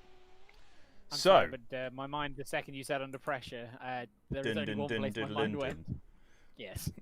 Immediate queen. Yes, immediate that it is pushing down on you. pressing Oh down on no! Oh, and now it's in my head. But the problem is, as soon as I hear that riff, I think of Vanilla Ice instead. No! you. What is wrong with you? Oh, I think lots of things are wrong with me. So you left the UK for like 10 minutes, and apparently you can no longer think of Queen songs over Vanilla Ice. What would the Queen think? I think I return to Vanilla Ice for president, to be honest. No, oh dear. Because he will corroborate and listen, and that's important in a political Have you told Anders leader. to get them under starters orders? He's just waiting for them all to load in. He's just sent me a message. I will tell him to put them under starters orders so he's ready to go as soon as they're there. Go. So, first battle, Jack Lai is leading in against Johan Garcia. Jack Lai, as I said, in practice has been looking super fast. That car very, very quick, very gripped up. However, that has been causing him some issues in the chase position. He's been making those dives and trying to use that power to bring himself back up onto the door. And it's been working out that it's been looking a little bit sort of accordion-y on occasions, but when he is hooked up in the lead position, he is a very, very hard man to keep up with. So, that's what we're seeing. As soon as they are under starters orders, what we do, for those of you wondering why there's a bit of a delay here, we get all of the guys in at 8 at a time. We need them all in the server. We want them there so that there's no chance that anyone connecting or disconnecting causes anyone else to have some kind of lag or interference or any kind of chance that it might be some kind of cause of one more time or a mistake that they could blame on anything else. We just want these guys to live and die by their own worthiness. Just that, nothing else. That was excessively dramatic, sorry. Getting all worked up. Are you getting all worked up again? All het up. To get all, you know. Ooh, I'm a little flush with emotion. And everybody, the spirit of Robin Williams has just inhibited the man. Oh, and I'm knocking over my coffee. Oh, is there anything left? That's what I need. Clearly what I need right now is more caffeine. Well, yeah, I'm sure that won't make you at all jittery. More! Another! And if anyone is wondering, he's not shouting that to stream, he's actually shouting that to Steph, but hoping that she hears him, gets him coffee, and doesn't come and beat him instead. Garçon! Oh, wait, no, it's continuing. No. Everybody, it's continuing. No, she hasn't come. Unimpressed. I more meant your, just steady descent into insanity. But sure, yes. We'll I go with think the it's Steph probably will fair that we go don't there. describe it as steady. I think it's important that we just accept that what's happened here is that I have continued to descend into insanity. So, Chris, I'm going to just highlight here. Jack is in your skin. That's ended up in the pack. So he's not acquired a VDC banner for anything else. That's Chris Filtovsky's skin. And they are underway. Jack Lai in the lead position in that 13.5. That gorgeous midnight purple 13.5 on the white wheels. Gets it hooked up. A little bit of a wobble during that initiation into the first turn. But he is powering away. But in that Super chase, low angle. Super low angle. it's very low angle. This is where he's getting his speed from, but he's managed to hook it up. Even with that low angle, Johan Garcia looks absolutely lost in that chase position as Jack Lai fires it into the wall, but Jack's made the mistake there. That's the first big mistake that we've seen on this run, apart from the low angle. But there you go, back into I would it. argue that's the second mistake he's made, because he went incredibly low angle through 2, that then meant he nearly ran into the wall at 3. Quite frankly, for me, the fact that Johan nearly ends up in the wall himself is because of what Jack does in the lead position. He was just following him into it, and just couldn't adjust quite as well because he was blinded by the smoke line. So quite frankly, in my opinion, at that point, the run had been handed across to chase driver, and then the fact that Jack then goes on to hit the wall as well does nothing to help his case. In my opinion, that is a 8-2 advantage to the chase, because the lead is not doing what he's supposed to. He's trying to gain an advantage from not the first turn, which I do not want to see, and I will never ever give people advantage for. Well, there you go. I don't rate it quite as harsh as an 8-2, but it was an enormous problem getting into the wall. In fact, probably after getting into the wall, yeah, all right, 8-2 sounds pretty reasonable. Very, very difficult to chase that run, and Jack did everything he could to keep it out of the wall. Let's see what's happening as we go the other way round. It is now Johan Garcia leading in Jack Lai. Johan Garcia in that lead position, getting everything hooked up. Jack Lai struggling to get things under control. Johan Garcia in that lead position. Here we go for that transition now out onto that outside edge. Johan Garcia nicely through there, but it's a much smoother line, allowing Jack Lai up onto the door. Jack wobbling in that chase position because he's got the car so gripped up, trying to stay onto it. But look, Johan Garcia makes that transition across and into the wall without any problems. That is a nice lead line. Let's see that on the replay. He was very, very late getting to power through clip 1 and quite low angle through that. He was also himself very low angle coming through into 2 and only doesn't make a comparable error to Jack because he wasn't carrying quite as much speed and brakes heavily. He then doesn't quite get out to 3 or 4, doesn't fill 5. Meanwhile, Jack's actually doing a very good job mirroring him the whole way. One more time, to be honest with you. That's what I'm thinking. Well,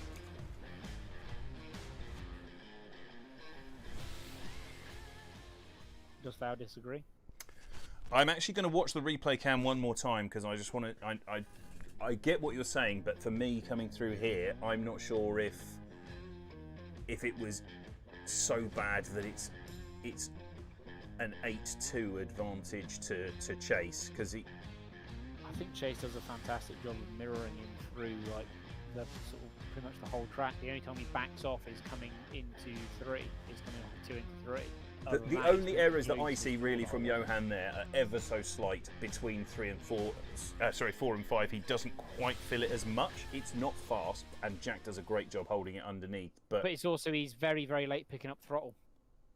He's very, very late picking up throttle coming through that first zone. I'm just watching that one more time. He's not all the way out into 2. He does get out to 3, okay, and then he's very shallow on 4, and then he just about gets halfway through 5. On the reverse of that, Jack the whole time pretty much is right up in his business on his door.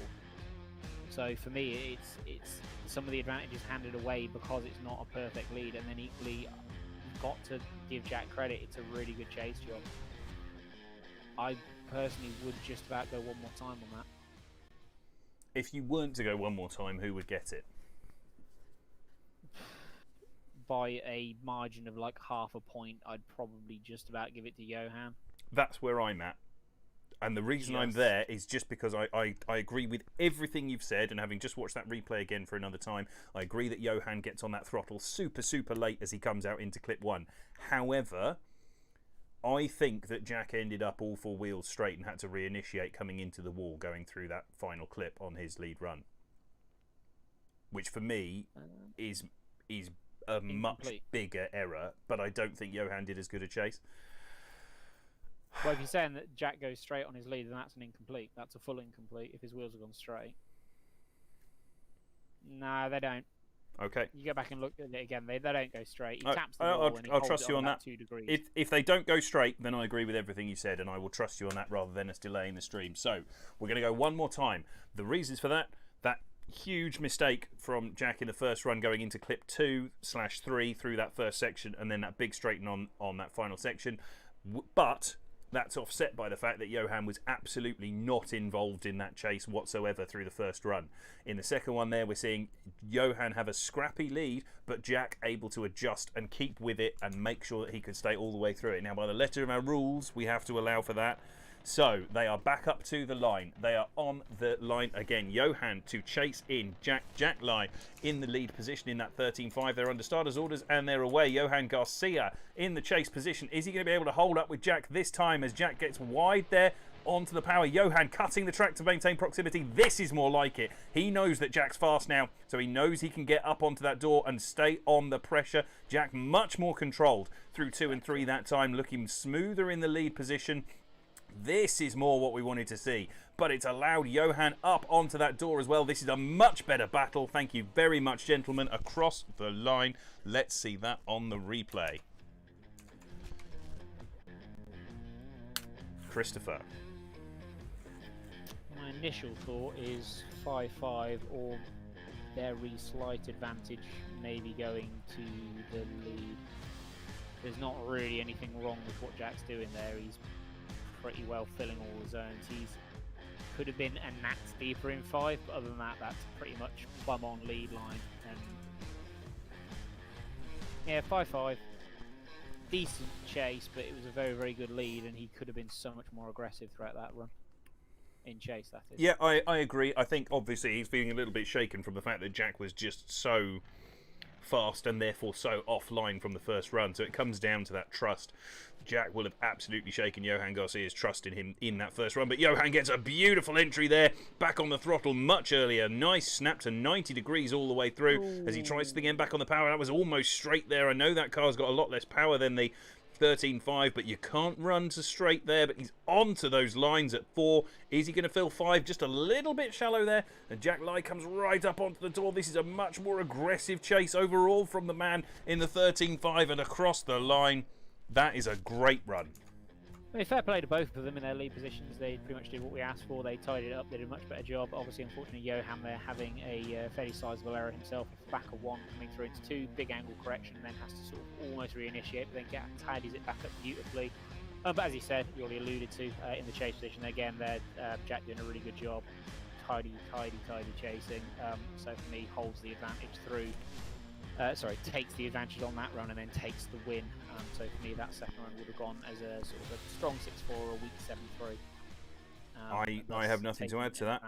So that means Jack Lai gets the advantage and advances on. He takes that first position on the right-hand side of the bracket, knocking out Johan Garcia. And I've got to say congratulations to both guys, as Chris alluded to during that debrief during run 2 there. The important thing, we gave them feedback. They will have heard that, or their spotters will have heard that. Everything that we wanted corrected really from the first run, they pretty much delivered on, and it just then came down to an actual battle rather than being some kind of defaulting on the way through. So, next up, Adam Mr. Lake Lake versus Mr. Yagard, or Yagard, or however we're saying it today. I don't know. Do we know what his pronunciation is? I think it's Yagard. Offend the man. Yagard. Okay. Adam Lake, 13.5, leading in. Alexander Yagard in the giant Mustang. Adam Lake starting to get the hammer down. This initiation's crucial. We know that Mustang is fast on the run in. And look at Alexander Yagard right up onto that rear quarter, overfilling the clip compared to Adam Lake. Nice transition on the brakes hard as Adam Lake used the handbrake all the way through 2 is what I can see there. Getting onto the power now out through 4. Onto this transition now. Look at Alexander Yagard bringing the fight to Adam Lake as Adam makes a big correction to stay out of the wall on the way into 6. Alexander Yagard all the way right up onto his door. Let's have a look at that again, Chris. Yeah, Alex has been pretty impressive throughout practice, and I have heard from a few drivers that he is sort of the guy that they're all a little bit concerned about because his pace is mega in both chase and lead positions. Really making that shown and very much felt on that poor little 13 door. That for me into clip 2 was one of the most impressive things from that run because he gets that dive and you can see from the moment he's facing into the corner he's on the brakes, really closing that door up onto Adam Lake all the way through that section and across the line. Beautifully done by Alexander Yagard. So it was an angry thing. They have switched around. They are on the line. They are under starter's orders, and I have pressed the button. Let's see what happens now as Alexander Yagard leads in Adam Lake. That big Mustang firing its way down to the initiation. Adam Lake doing everything he can to hang on to the back of it as Alexander Yagard slows right down. Adam Lake gets that contact into initiation. Adam Lake back up onto the quarter, struggling to stay with the man in the big Mustang as Alexander Yagard hooks it up into 3. Nice now coming through into the power alley here. This transition going to be crucial. Adam Lake has to stay in the fight onto that door. And he does, beautifully executed by Adam Lake, bringing the fight all the way to Alexander Yagard and across the line. Fair cop to Adam in the chase, but obviously it all comes down to this first bit of contact. It all comes down to who is being deemed at fault for the contact. And in my opinion, I don't really see a lot that Alex is doing wrong. He's maybe a couple of feet late picking up throttle, big angle, but nothing wrong with it. It just looks to me just that Adam has undercut the line a bit too much and is just therefore carrying a bit more pace and then just taps his front end. Yeah, so for me I would go with that being just the chase having to take the fault there for contact. Doesn't cause an incomplete, but obviously from that point it does cause disadvantage, and that disadvantage Adam does his absolute damnedest to overturn the disadvantage by being as aggressive as possible throughout the rest of that chase run. But unfortunately, there is that disadvantage that he gained at the start of that chase run by being too aggressive. So for me, Alex holds enough of an advantage off that first run, and then with the disadvantage, that second run goes as sort of it's probably a 6-4 to chase still. But that first run, as I said, was a 7-3. So I'm just going Alex to takes the- re-show that replay without the stinger so that people can see. That's the contact. He's off throttle. Alex is back on throttle before the start of clip 1. That's what I just wanted to see, and I wanted to make sure it was visible. As I say, he might have been maybe a foot or two late on throttle, but it was such an aggressive, fast entry anyway that I'm okay with it. Plus, the other issue is that Adam undercut the line, and that's the nail in the coffin for me. Is that he's undercut the line, and that is what caused it. So. And you're more than welcome to undercut the line in the chase position as long as you use it in the correct way. Yeah, I mean, if you need to undercut there to maintain proximity, by all means do it. Just obviously make sure you have stopped the car down enough to not run into that lead. And that is the deciding factor. Alexander Jaegard gets the win, and I just wanted to make sure that we used that cut because I know that the replay wasn't showing for a lot of you because of the way that the stinger was blocking it when we were moving between scenes there. But I went back, you've seen that, you can see that Alexander Jaegard is back on the throttle by the start of clip 1 in that replay. And as such, Alexander Jaegard will face Jack Lai in the top 16. That could be an amazing battle. Next up, Danielis Parangauskas versus Dan Paul. Dan Paul is only a recent joiner of our competitions here. He has not competed. Is he Scottish? His flag is suggesting he is, but is he actually? I think maybe. Well, if he is, then we're about to have probably something quite angry and aggressive. He is only a new driver to us. He's not that experienced. He's getting used to competition. This is what we were talking about earlier. Making sure that we give these guys a chance to get involved.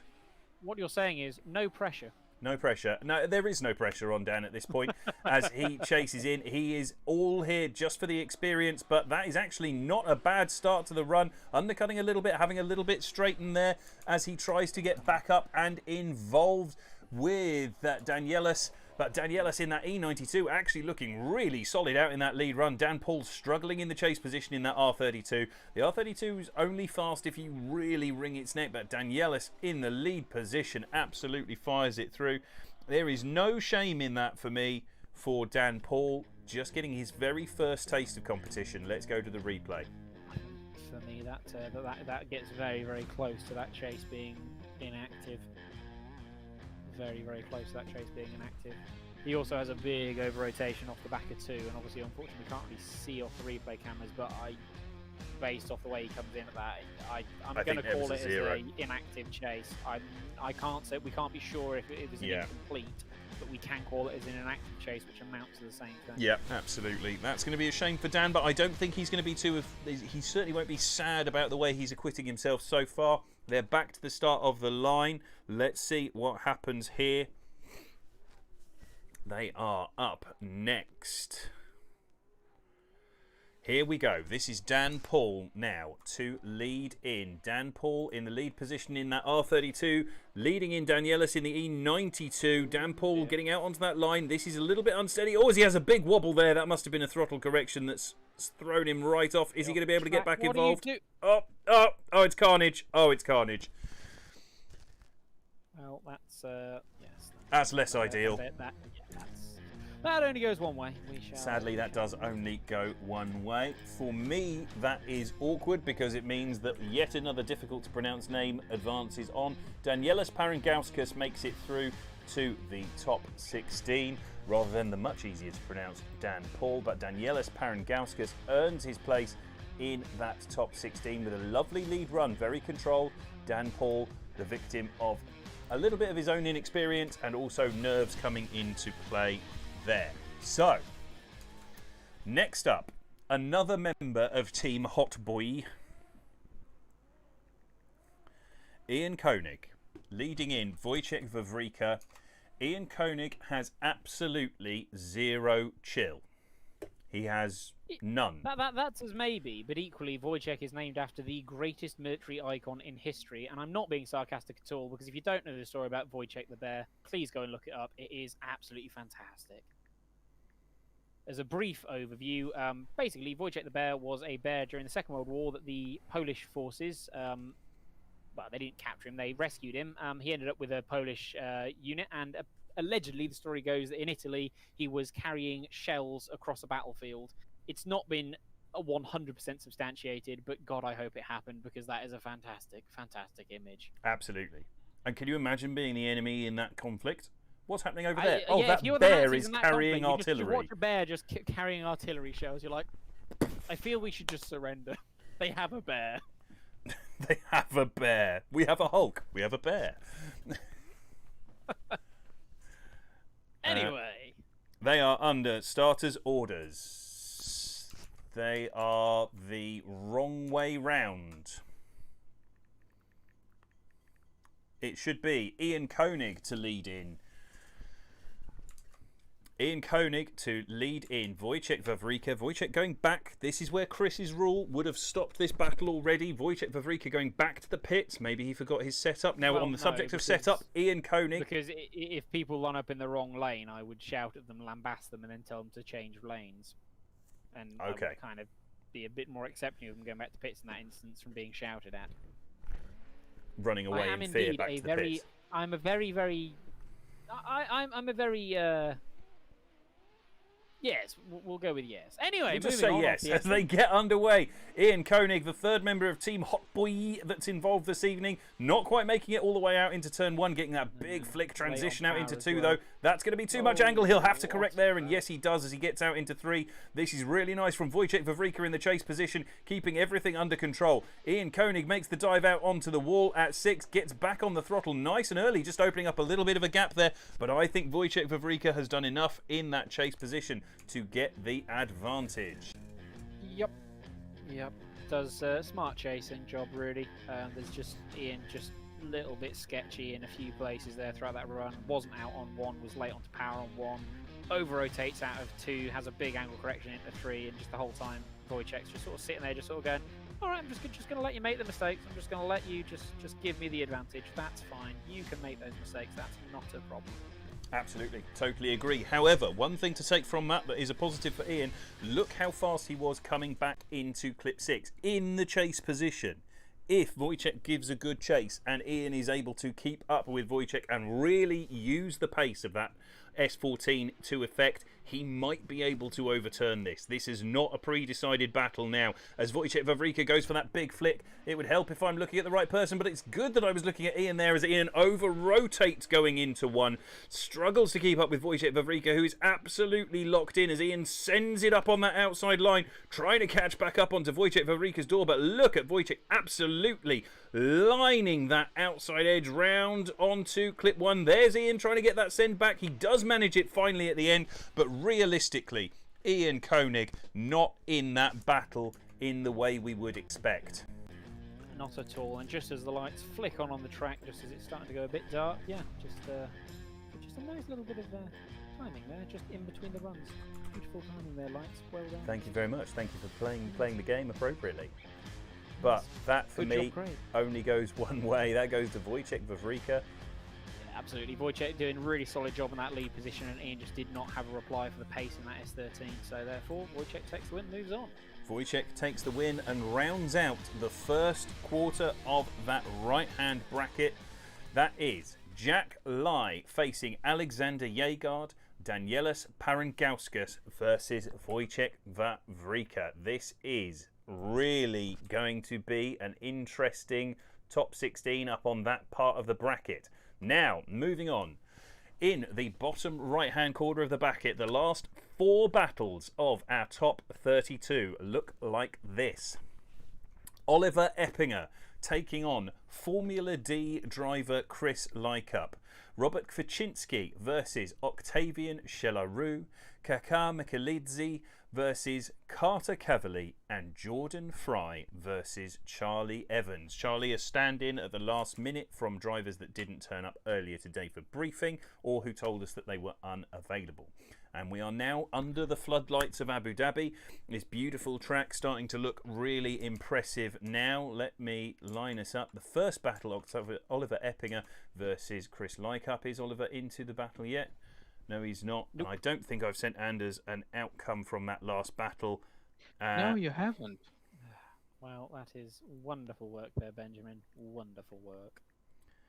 It's because I'm an idiot. I've sent it to you now. Wojciech Wawrzyka wins.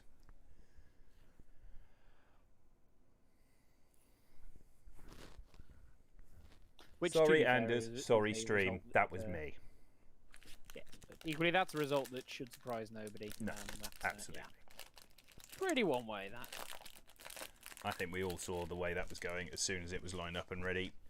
Ian, sadly, just not able to stay in that battle the way he would have liked. While we're here, let's have a look around this track from a driver's perspective so you guys can all see it.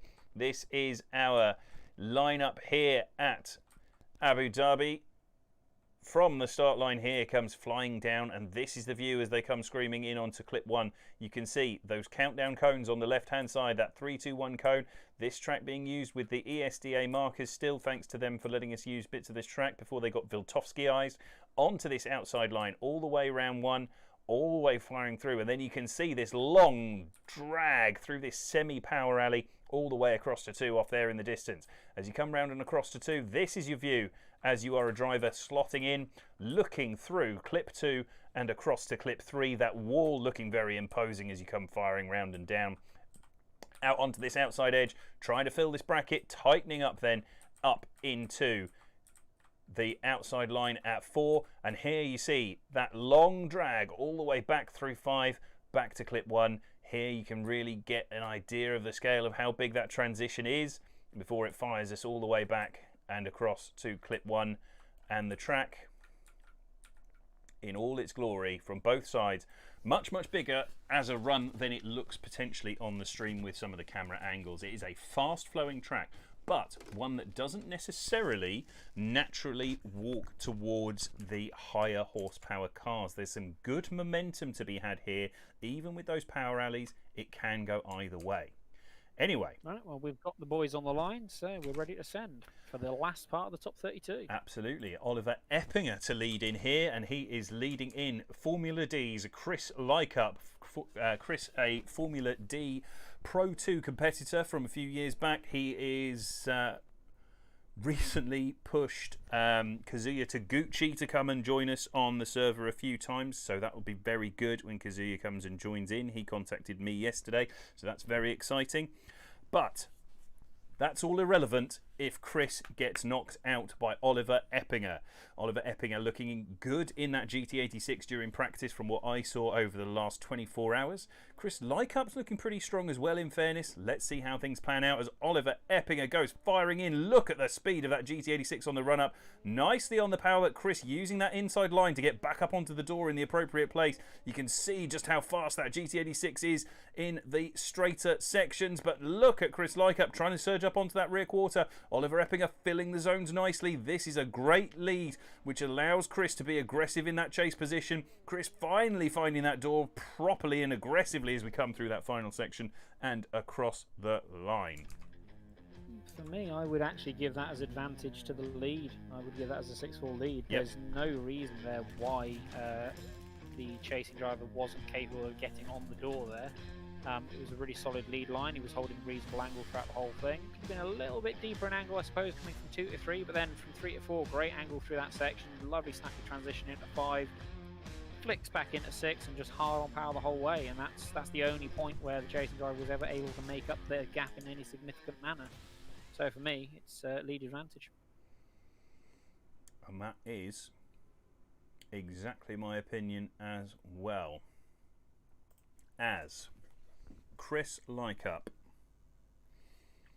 must now have an absolutely stupendous lead run in order to overcome that advantage for Oliver Eppinger as they get underway. They are off the line. Chris Lykup in the lead position. That 2JS15 hitting onto outside zone there. Just coming up a little bit shallow, but not too bad. Manages to work his way back out into clip 1. This is the transition through that first power alley. Very, very shallow from Chris Lykup. He's made a mistake there. That's dropping wheels off track. Manages to gather it back up. Oliver Eppinger doing a fantastic job in the chase position to not get caught up in that moment from Chris Lykup. And here you can see Oliver Eppinger stamping his authority over the final part of that run. Let's go back and watch that one more time. Yeah, very, very similar there to the couple of battles ago. We had Wojciech just letting that lead driver just hang himself. Just give him the rope and just sort of go, there you go, mate, off you go. To use a slightly macabre analogy. But still, yeah. To be fair to Chris, does a really good job there keeping out of the wall coming into 3. Definitely drives that car out of the wall. A lot of people would have ended up just ploughing through it. So good lead driving in that instance. But obviously, unfortunately, that is a sizable lead error that is completely unforced by that chase. And as he said, Oliver himself does a really good job to just stick back, just let him make the error, and then just slot back in on his door by the end of the run. So for me, Oliver holding advantage there on both of those runs and taking the win. I absolutely agree. I have nothing to add to that. Is your name Chris Ennis? No. No, you sure? It's usually his trick. Sorry, let me do a full Chris Ennis. Yes. Now, if Chris Ennis happens to be listening, it's not that we, are ragging on you for any particular reason, but you're not here to defend yourself, so this is on you. Congratulations, you become a victim in absentia. Perfect execution. Craig Zero, they do this directly on streams now. Yes, thank you to the bots for turning up. This has finally happened. And thank you to Bang and Bortol for the to the follow there. Sorry, the like. Apparently there's a problem with the Charlie Evans battle potentially. Let's have a look at what's coming up next, though. That's irrelevant right now as Oliver Eppinger advances onto the top 16. This next battle, Robert Wyszynski versus Octavian Chelaroux. Octav doing well over the last few weeks. We'll see what happens next. The Battle of Poland versus Romania. In the lead position is Robert Wyszynski. Am I going to be able to click on him in time? Yes, I am. As he comes firing down that 13.5, being chased by the 2J GT86. Looking good in that lead position from Robert Wyszynski as he comes out onto that outside line. A little bit of a bobble from Octavian Chelaroux in the chase position, but he manages to gather it back up. That 13.5 maintaining good throttle control all the way out through 2 and 3 from the end of that power alley. Here we go again. That big flick back. Now, is Octav going to get himself caught up on the inside? Yes, he is. He had to back right off to try and make that dive again, but look at the pressure he brings onto the door at the end. Great run from our lead position there. Yeah, I was about to say, yeah, this is absolutely showing off the muscles that GT86 has. It's certainly got an awful lot of forward bite in that chassis, and you can see through the transitions with it being so snappy, it is so capable of just diving right up on the inside. Even as Octav has such a late transition into 6, still manages to just drive straight up into the door anyway. It is a very competitive chassis, and I do hope that people are taking notes as they're watching and thinking that maybe you don't have to take an S chassis to be competitive. This is true. There are other ways to skin this particular cat. Yes. So if anyone who's thinking for VDC, for instance, please stop bringing S chassis. I beg you. Chris is so sick of S chassis. Octavian Chelaroux now in the lead position. Is he going to be able to use that grip and pull away from Robert Wyszynski? This is the question now. Octavian Chelaroux in that Jap Speed livery GC86 firing in. Paul Smith's copy replica, but he has an enormous initiation error, and that's handed the win to Robert unless something drastically else happens, as we see that Octav struggling to keep the car on track there. He's just got too brave. Oh my god, using that stubby little rear end to manage to hold it on the track. That is incredible. Oh no, he's in the wall again. Oh, just as we've hyped up the GT86 as a competitive chassis, we end up seeing the competitive chassis smashing its way around the wall. There's that error on initiation and then gets punted immediately by Robert there. Yeah, no, unfortunately there, Octav just having few little boo-boos in that lead run, and then Robert just, again, very comparable thing as we've seen before a few times tonight. It's just that lead driver just making mistakes, and that chase driver just going, you know what? I'm just going to hang back. I'm just going to let you make those errors, and then I'm going to get back on your door when I feel it is safe to do so, which is a perfectly legitimate strategy, and yet again works beautifully for Robert and gives him the victory. So, unanimously, Robert Kraczynski gets the win and advances on to the top 16 for the first time for him. It's his first battling session with us here at Tsujigiri Drift Challenge. Well done to him, knocking out Octavian Chelarou, who clearly just needs a little bit more time bedding in that chassis so he's used to it. Next up, Yes. Kaka Mikalidze versus Carter Cavalli. That is our next battle. An interesting one. I've not seen either of these guys drive. Alexander Yegard on the chat just saying, how about S550s? Yes, the S550 is a perfectly acceptable competition chassis. Do Yes, it more. is. More Mustangs, everybody. More Mustangs. That's what we want. Yeah, I do have a couple of suspension options for that car as well. I do have both a high trail and a low trail setup, depending upon your preference. Depending on It is the one of those exact few amount of chassis. yeet you wish to have. As it is one of those few chassis that I will admit the low trail setup does work really well for. Yes, it The does. other obvious exception in my mind being the Corvette C6. The Corvette works beautifully with a low trail setup. It really, really does. Also true. Coop130, thank you for the follow. Welcome along. Nice to have you here. And now I do believe we only have a Mr. Cavell on the server, or Mr. Cavelli on the server. I do believe the other person is MIA, so Let's I'm have a pretty look. sure we're about to have a couple of buy runs, unless we have some more reserves just kicking about. I have messaged both reserves, and I haven't gotten any responses yet. Okay. They have a 5-minute rule. When did you message the reserves, please?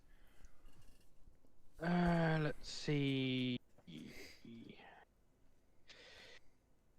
Pontus, I messaged at 10 past, and the other guy I messaged at 12 past. He just messaged me back. I was going to say it would seem fairly likely to me that Pontus has probably gone to spend some time with the family, or has possibly even gone to bed, because man works fairly long hours, and also has a young child. Okay. Is the other person available? He is. Okay. So we have one more battle. So who's getting the buy run is the question. Well, it's in order. So, So Jordan Free? Jordan Fry. Fire? Fry. Yeah, sure. Yeah, my brain didn't just break. So Jordan Fry has to battle whomever has messaged you back, I do believe, then is what we are saying, yes? No, it's Kakar Mikalidze is the person who's missing, so it's the Carter Cavalli battle. Can I just confirm that? So He's Jordan turned up. Fry gets a buy run. Yes. Right. So let's just have this buy run and get it. Okay. There we go. He's left the line. We have now someone else advancing to the top 16, and now we have one more battle. Or we could have just given him a buy run and be done with it, but apparently no.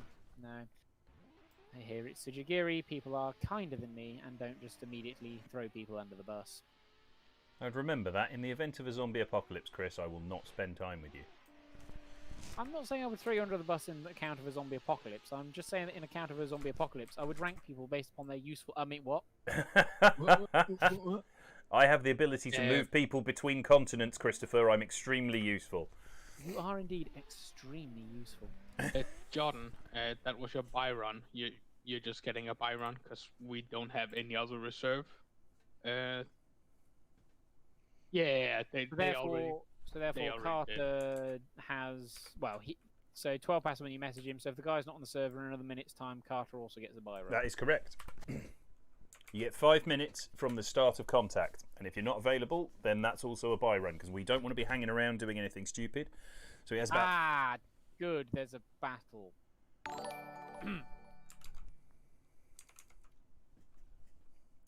ITDM Profit, thank you for the thank you for the follow. Welcome along.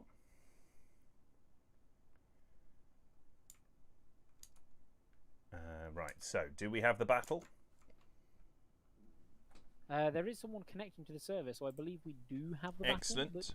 So Carter Cavalli, Anders, who am I adding in? Anders has gone. I will tell you when the man joins the server. Thank you very because he much. was joining under his own name.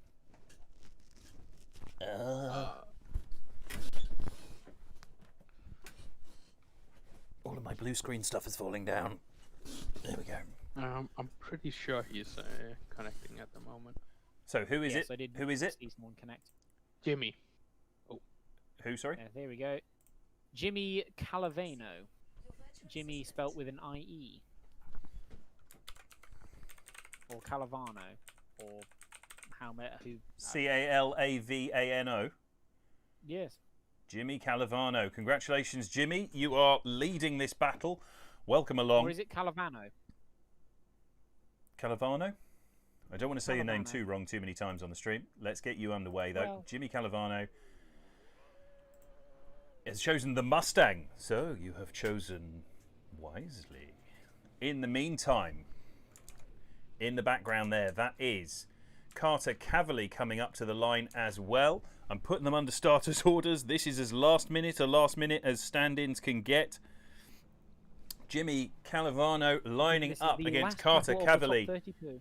Jimmy Calavano, the last battle of the top 32, he has thrown himself under the bus as a reserve driver coming in at the last minute. Is he going to be able to do anything with it? That big flick from the Mustang holds it out of the wall. That's a hell of an entry from the reserve driver, Jimmy Calavano.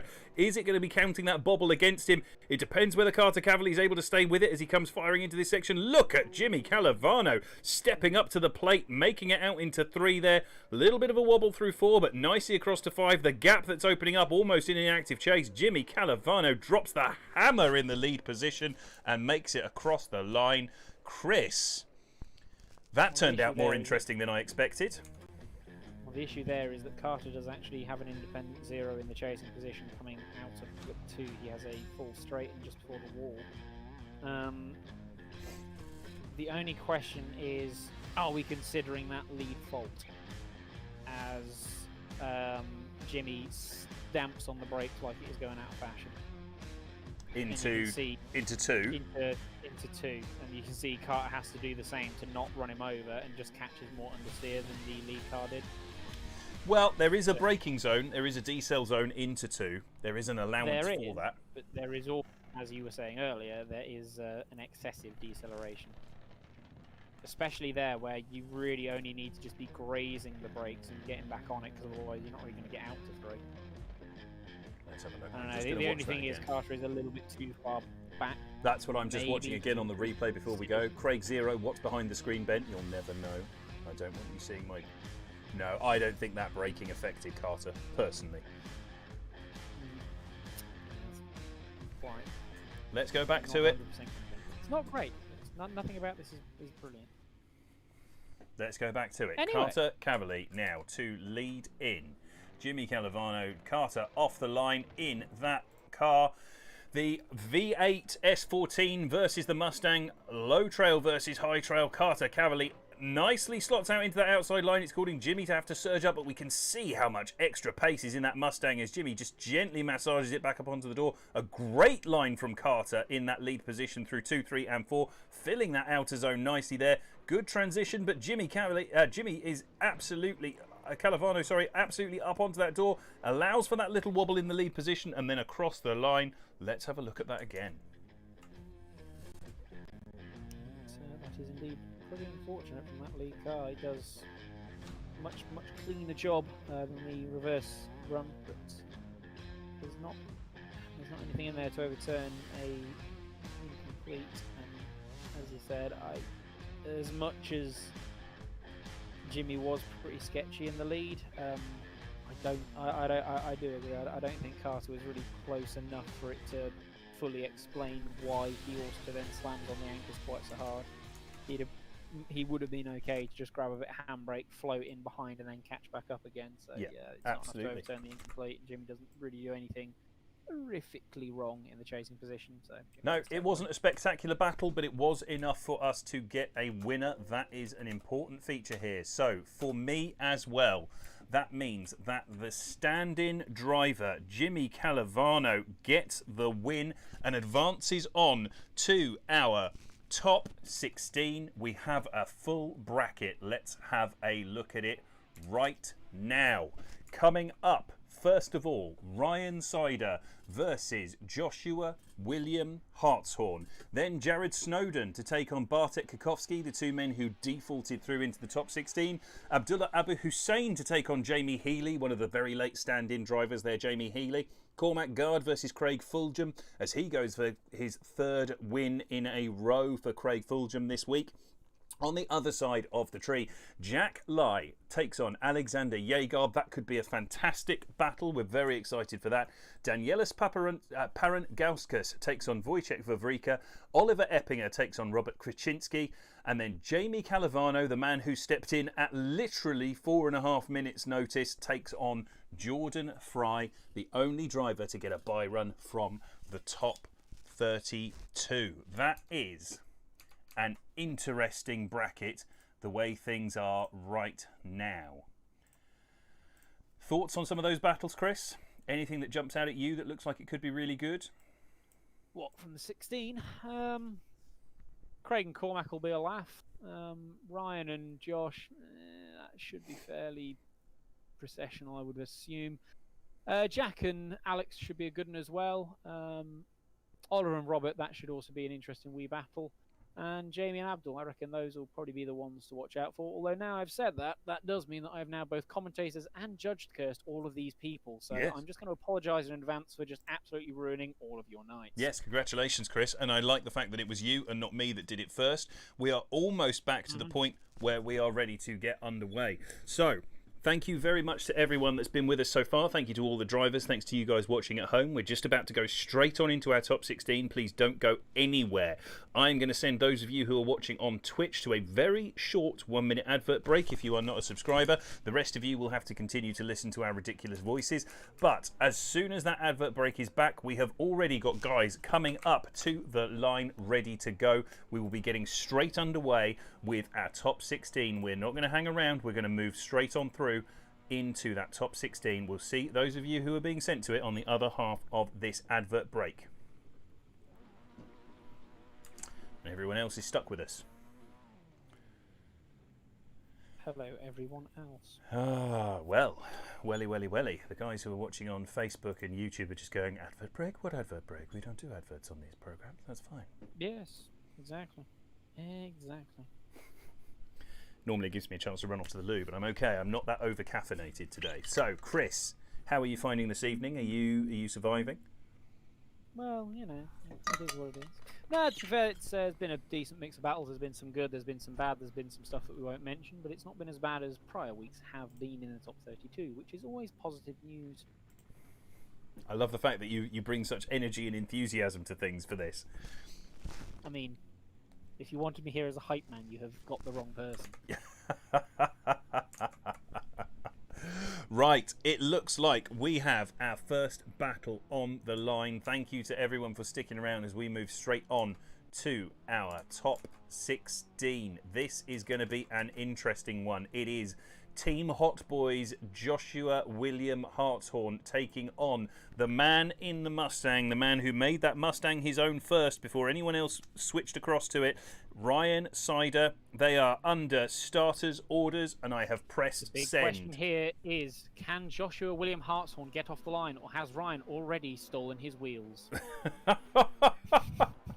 As the man from Liverpool gets that big V8 Mustang hooked up and underway, Joshua William Hartshorn backs it onto Ryan's door. That was a hell of an attempt at an entry there, managing to hold it. Joshua William Hartshorn keeping it under control as Ryan gets the hammer down. Ryan on that big outside line, Josh trying to surge up onto his door. Ryan.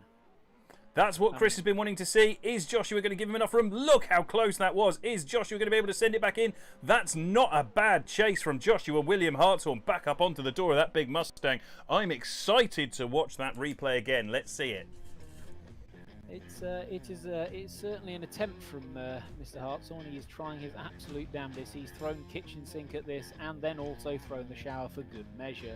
Unfortunately, that Mustang is fast out front. That Mustang is really, really fast out front, and unfortunately for William, he's got to make a big undercut through that to the middle sector to keep pace, and then coming into that last sector again, he has to undercut the line to catch up, and also has a bit of an angle reduction. So it's a good job. There's a lot of aggression in there, but for me, that does still go to Ryan as holding the advantage for having a pretty clean lead overall and not really making any errors, as I said. Unfortunately, Joshua having to make a few compromises there to keep up with that Mustang, because that Mustang has got some pace in it. It does indeed. I've put them under starters' orders. I don't necessarily entirely agree with Chris on this one, because I think Josh Hartshorn earned at least a 5-5 from that, from managing to keep the proximity. I know you have to undercut the line to keep up with that Mustang. It's incredibly fast, but I think that was a reasonable effort in the chase position. It could well all come down to this lead. Joshua William Hartshorn gets it nicely in, and there's a gap opened up from Ryan into that initial part of turn 1. Now we see Joshua get out onto that outside line. Is he going to be able to fill the gap as well as Ryan did?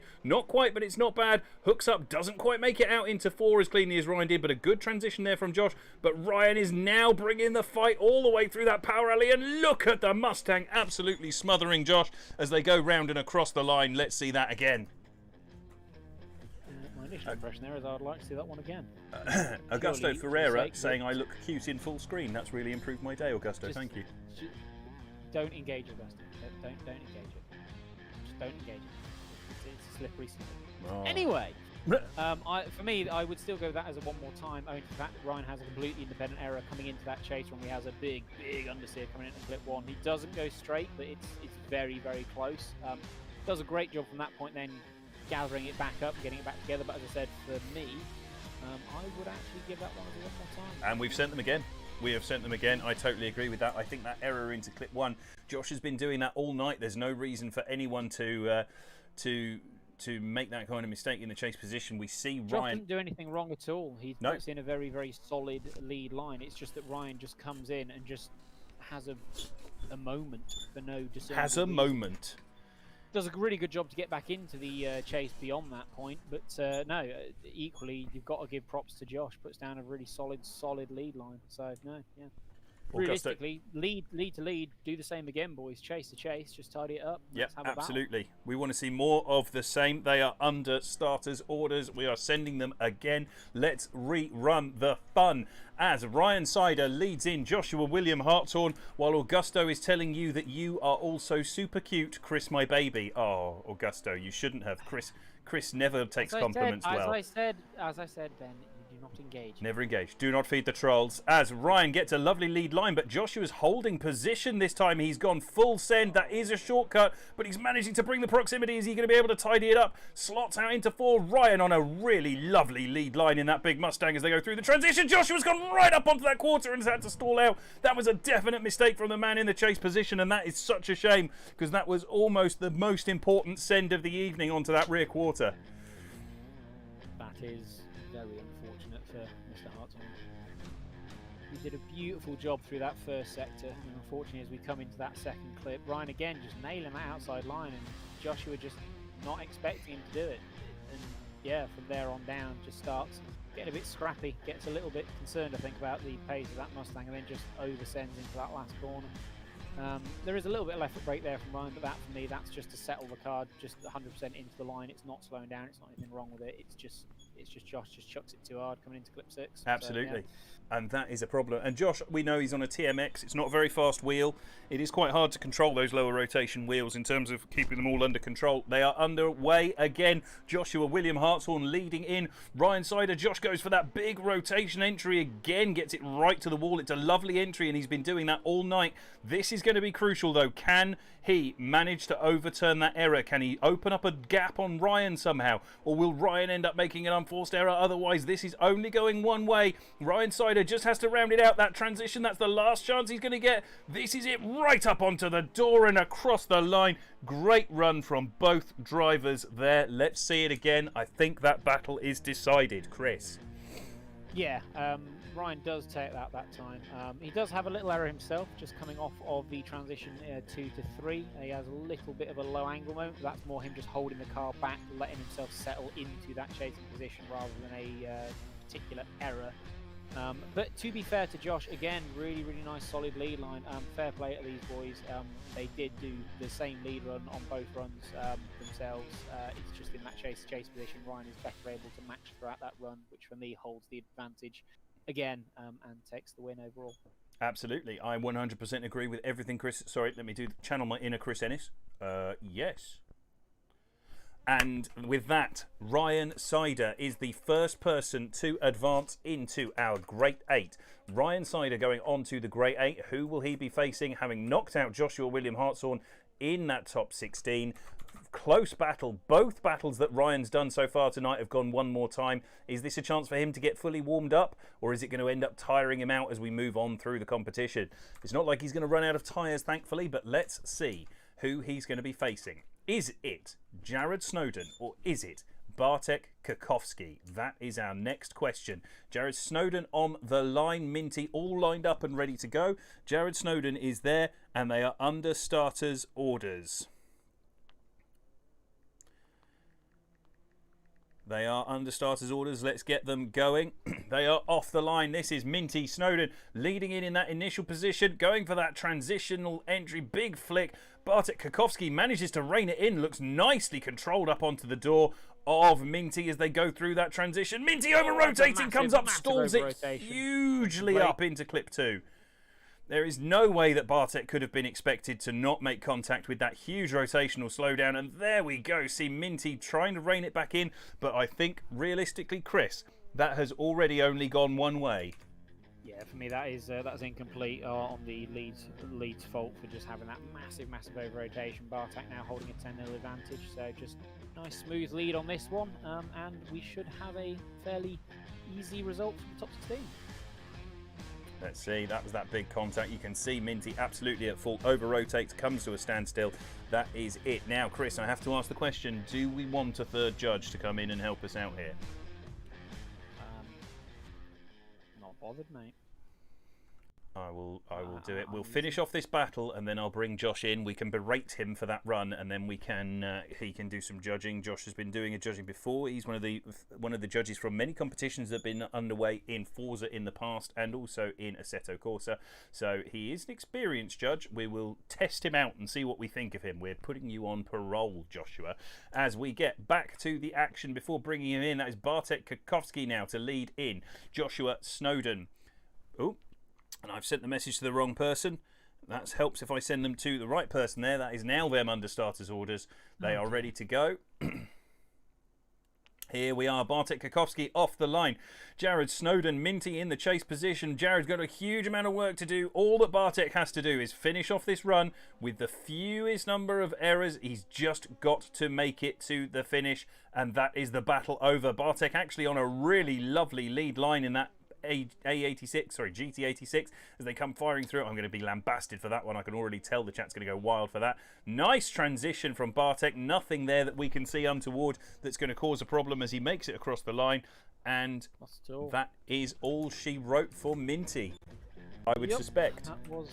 That was indeed a pretty ceremonial run, but to be fair, to Bartek there does a really clean job in the lead. If he can just keep that lead run up all night, he'll be looking pretty sweet going forward. Absolutely, he's looking pretty solid indeed. So Ryan Sider now knows that he will face Bartek Kakowski going forwards into the rest of the competition, and I'm going to move a person, Joshua William Hartshorn, if I can find him. First, I'm going to move the transition back across there, and I'm going to let Anders know who won that. Bartek gets the win and makes his way forwards.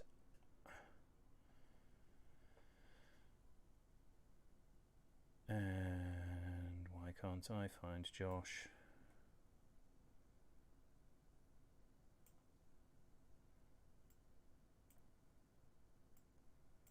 Had to move him in stages. There he is. He's up now.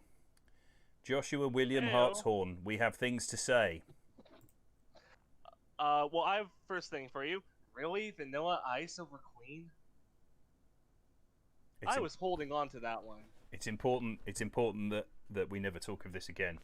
I think for everyone's sanity, it's important that we never talk of this again. Because it means that Ben, despite masquerading as a posh person, is actually not. All right, stop. Collaborate and listen. No. You fed it to me.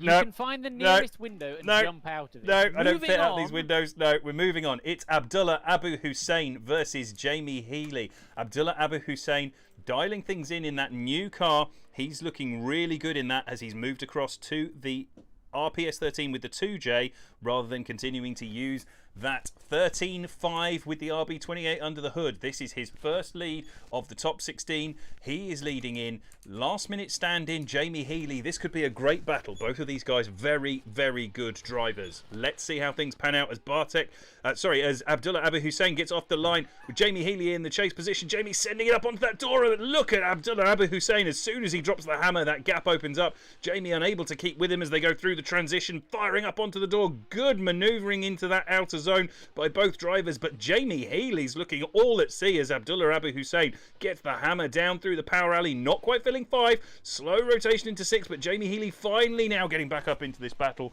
and across the line. Tell you what, that is some impressive pace from Abdullah out in that lead position. Absolutely. That is much more so than we've ever seen before. As you say, he wasn't perfect on 5, but other than that, really, really tidy lead run, especially as we come through off 1 into 2. Really nice little decel, little bit of a sort of quarter line, doesn't fill 3 perfectly, but really, really like right the way out on 4. As you say, he wasn't perfect on 5, about halfway through the clip as we come back through into 6. Really solid job on that, and that is really the only point that Jamie can actually make up much of a gap. Abdul has got some pace out of that little 13. Yeah, he's looking really good this evening. I'm going to put them under starters' orders. Josh, sorry if we're cutting across you. We've got a little bit of a pattern on the go now, so don't feel too upset about that. We were just sort of going. We got them going. They're under starters' orders. Here is Jamie Healy. That's a restart. Surely that's a cone hit restart. That is 1 strike to Jamie Healy. Do not reset to the pits, boys. Just turn around and go back to the start. Try to be less chaotic neutral next time. I do gotta say, how do you hit the cones at this one? I don't know. Jamie's just psyched himself out. I don't think it was Jamie hitting the cones. I think it might have been lag. Because the way he looks says like... Hello, Anders. Go on. Hello, I'm trying to explain what happened. He says his game just lagged the fuck out. Okay. That's what it looked like to me as well. No worries. That's fine. We shall move on. Yep. We'll restart it. We'll take that. It technically becomes a cone hit, so we'll call that a restart, and we'll get them back underway. Triple F Brandon Patrick and XEJ Jimothy, thank you very much for the follow. Welcome along. Let's get them back under starters' orders. Thank you, Anders. Here we go. Jamie Healy trying not. Utterly done. Yeah, hopefully all the hamsters are up to speed. Jamie Healy off the line going for that. Okay, everyone. It's okay. We've made it this far as Jamie Healy puts it in the wall. Oh, he manages to gather it back up, but Abdullah Abu Hussein does an amazing job of keeping out of that movement as Jamie Healy just throws everything at it. How he held that angle, I don't know. That was incredible from Jamie Healy. No steering wheel corrections at all, but it was... For Wisefab, I don't know what is. As Abdullah Abu Hussein gets back up into the battle, and round we go across the line. Let's see the replay. I think I've got a winner. I don't know about you guys, but Chris, what did you see here? Jamie just decided to eat the wall a little bit there, but then again, this is another great example of that chase driver just handing them the rope and going, "Oh, on you go." Yep, absolutely. Gotta say, go on. Completely like baller move by Jamie hitting that wall and just saying, "Nah, we're just gonna keep it in there." Absolutely. Well, it was either he keeps it in there or he gave himself an incomplete, so he didn't have much choice in the matter. F010, thank you for the follow. Gentlemen, I'm going to ask you, do we have a winner? And first of all, Chris, Abdullah Abu Hussein, Joshua William Hartshorn. I'm on the same boat. I think it's Abu. Abdullah Abu Hussein, and that is unanimous. Abdullah Abu Hussein gets the win. Jamie did chuck the kitchen sink at the angle coming off 2, and again, beautiful advert there for the Wisefab kit, but unfortunately, absolutely, a little bit too late after you'd already made contact with the wall. Talking of making contact with walls and making contact with things, so Joshua, what was that reverse entry into the end of that final run? There it is. To be fair, that was literally a situation that I knew I messed up. Me and Ryan were actually talking through both battles. Like, we were just like, he's like, "You okay if we just chat?" I'm like, "Yeah, fine." We just talked, yelled at each other mid-run. But yeah, I knew I made a mistake, and I was like, "All right, I'm just gonna go for broke here." And That's now fair for enough. Last battle on the left side of the bracket. It is Cormac indeed. Guard versus Craig Fulgham, which, as I said earlier, should be a good one, which means that this is now going to be absolutely terrible, and I'm sorry to both parties involved. Yeah, we already apologise. The commentator's curse. You get a commentator's curse, and you get a commentator's, and now Chris is throwing in the judge's curse as well. Everybody gets a terrible time. Have a terrible time, chaps, as Cormac Guard in that black S13.5 RB28 under the hood. 800 horsepower goes up against the man that has been unstoppable for the last 2 weeks, Craig Fulgham, in that 2JZ powered RPS 13, the Stefan Stefanov replica with 630 horsepower.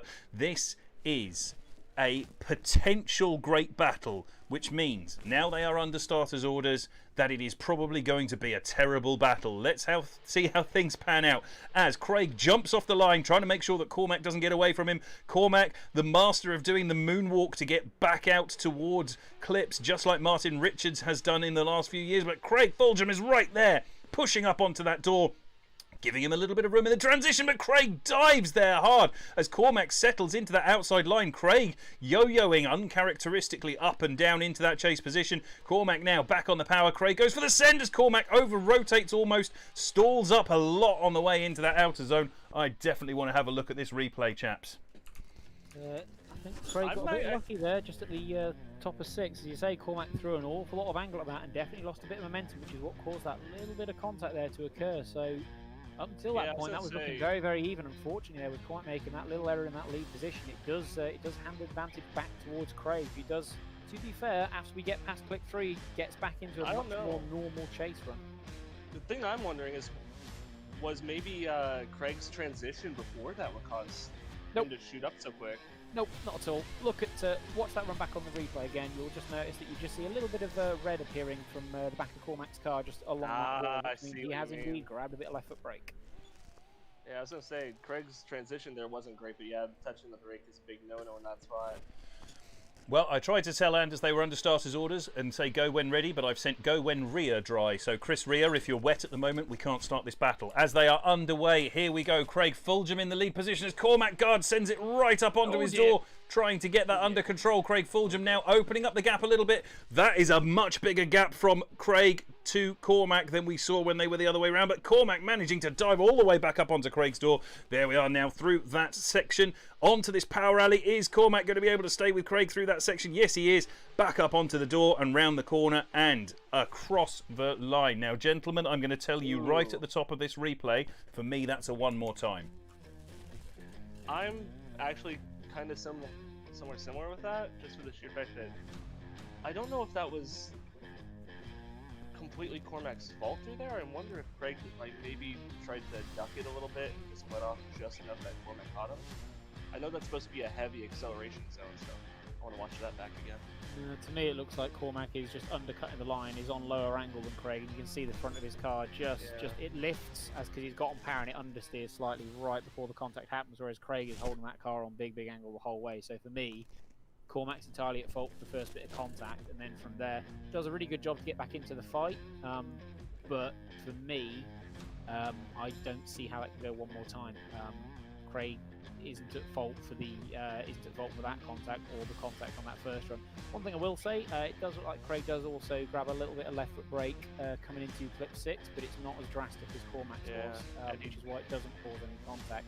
So although Craig does have that leading error coming into 6, I don't think that is enough to overturn the fact that Cormac does just smack the man's front wheel, which if this was real life, that would have been real bad. Yeah, that would have been a really nasty crash. Yeah. So for me, it has to go to Craig. Okay, that's one vote for Craig. Josh? You know, listening to Chris actually explain it a bit, I do see where he's coming from. I did also notice that Craig dropped the tire on the rumble coming out of 6, because I remember that was explicitly said that was a drop. But no, that was the beginning of 6. End of 6 isn't the problem. No, I did say specifically in the briefing end of 6, I wanted people to stay on track coming out through 6. Oh, well, yeah. no, personally, I'm not that bothered, but okay. Yeah, but I listening to it, yeah, I see what you mean. I would go with Craig here. Okay. I still think that's a one more time just from the gap that was opened up against Craig in the first half of the first run. I see what you're both saying. I'm going to tell them it is Craig 2-1. Craig Fulgham knocks out Cormac guard and advances on. Is Craig Fulgham stoppable? This is the question. Craig Fulgham will face Abdullah Abu Hussein. They are both in the same car. It's a good chance for Abdullah Abu Hussein, who honestly gets better every week that he drives. It's a good chance for Abdullah Abu Hussein to see where the bar is really at against Craig this week. So that means the left-hand side of the bracket is determined, and it looks like this. Ryan Sider takes on Bartek Kakowski. Abdullah Abu Hussein takes on Craig Fulgham. That is our Great 8 left-hand bracket. Still to be decided, the right-hand side. Jack Lai takes on Alexander Yegard. That is a battle we're all very excited for. Danielis Parangauskas, who I've got his name right finally, first time. Apologies for all the times I've got it wrong. Danielis takes on Wojciech Wawrika. Oliver Eppinger takes on Robert Kwiczynski. And Jamie Calavano takes on Jordan Fry. That's a really healthy looking side of the battle tree. Josh, anyone there you're particularly excited for? Well, I mean, the Jack Lai, Alexander Yegard, both of them are insanely quick. In practice, Jack always dusted everyone, and Alexander, if he can keep himself under control, he's as fast as Jack through this course. Wojciech is very, very good and consistent, and of course, I mean, I have to shout out Jimmy, unfortunately, because I've been dealing with him for 6 years, and I don't know if he's going to kill me or not. Fair enough. So, But yeah, it appears we've got everyone on the service, so we should be able to get Mr. Lai and Mr. Yagard to the line so we can get on with the other half of the top 16. absolutely, let's get this straight underway. I'm excited. Alexander Yegard to chase in Jack Lai. This is a battle that I've been excited for since it drew in the top 32. I think this could be a real cracker, which almost invariably means that I have cursed everyone. Curses all around, curses. So, Well, based off the fact that I did curse that last battle, yeah, this would indeed keep to the format. we've got to be true to form. That said, going back to the last battle, I mean, I know Craig's been on fire the last 2 events, but that was the first time I've ever seen him look like human. Yeah, just a couple Cormac mistakes from Cormac it is a just really not that great good. driver. I think it's important that we understand. Cormac's had a few bad weeks. He's drawn some really good guys at some tracks that he's really not comfortable with, and has had some really bad luck as well. Cormac is an excellent driver who deserves his place in any championship he wants to compete in. But often when it goes wrong for Cormac, it goes wrong for Cormac through Cormac's own hands, and that is the case here. He just has just a tiny bit too much of a fascination with trying to get every last style point that's on the table. Not quite as bad as some of the battles that we saw in the top 32, but if he just went for that consistency again like he was doing late last year and earlier this year, he doesn't need to punctuate it with as much an attempt at style, because he's fast, he is aggressive, and he's got good line and good pace. He's just got to stop trying to put that little extra tweak into every little thing he does, and he'll be a contender again. That's my opinion anyway. I can see it. But Alright, it looks round like we're one. ready on the line. This is a battle we are very excited go. for. Jack Lai leading in. Alexander Yeager, they're off. Here we go. Jack Lai in the lead position. He's been very fast all night. Big flick from It's a Alex there. Big, Big flick. That is a very slow rotation Jack to with a angle from shallow Big angle. correction there. Oh, is this Jack Lai starting to come apart at the seams as Alexander Yeager puts the power on? It was a very, very shallow initiation from the man in the lead position. Lovely out to 5 there and 4 through the turn before, but then powering up into that outside line. Alexander Yeager brings the power round and up onto the door. A little nudge across the line on Alexander Yeager onto Jack Lai's door. Let's have a look at that again. Ain't nothing wrong with a little bump and grind. Drifting is a non-contact sport, but a little bit of light rubbing is okay. Yes, you just don't want it to be enough rubbing to have to pay for it.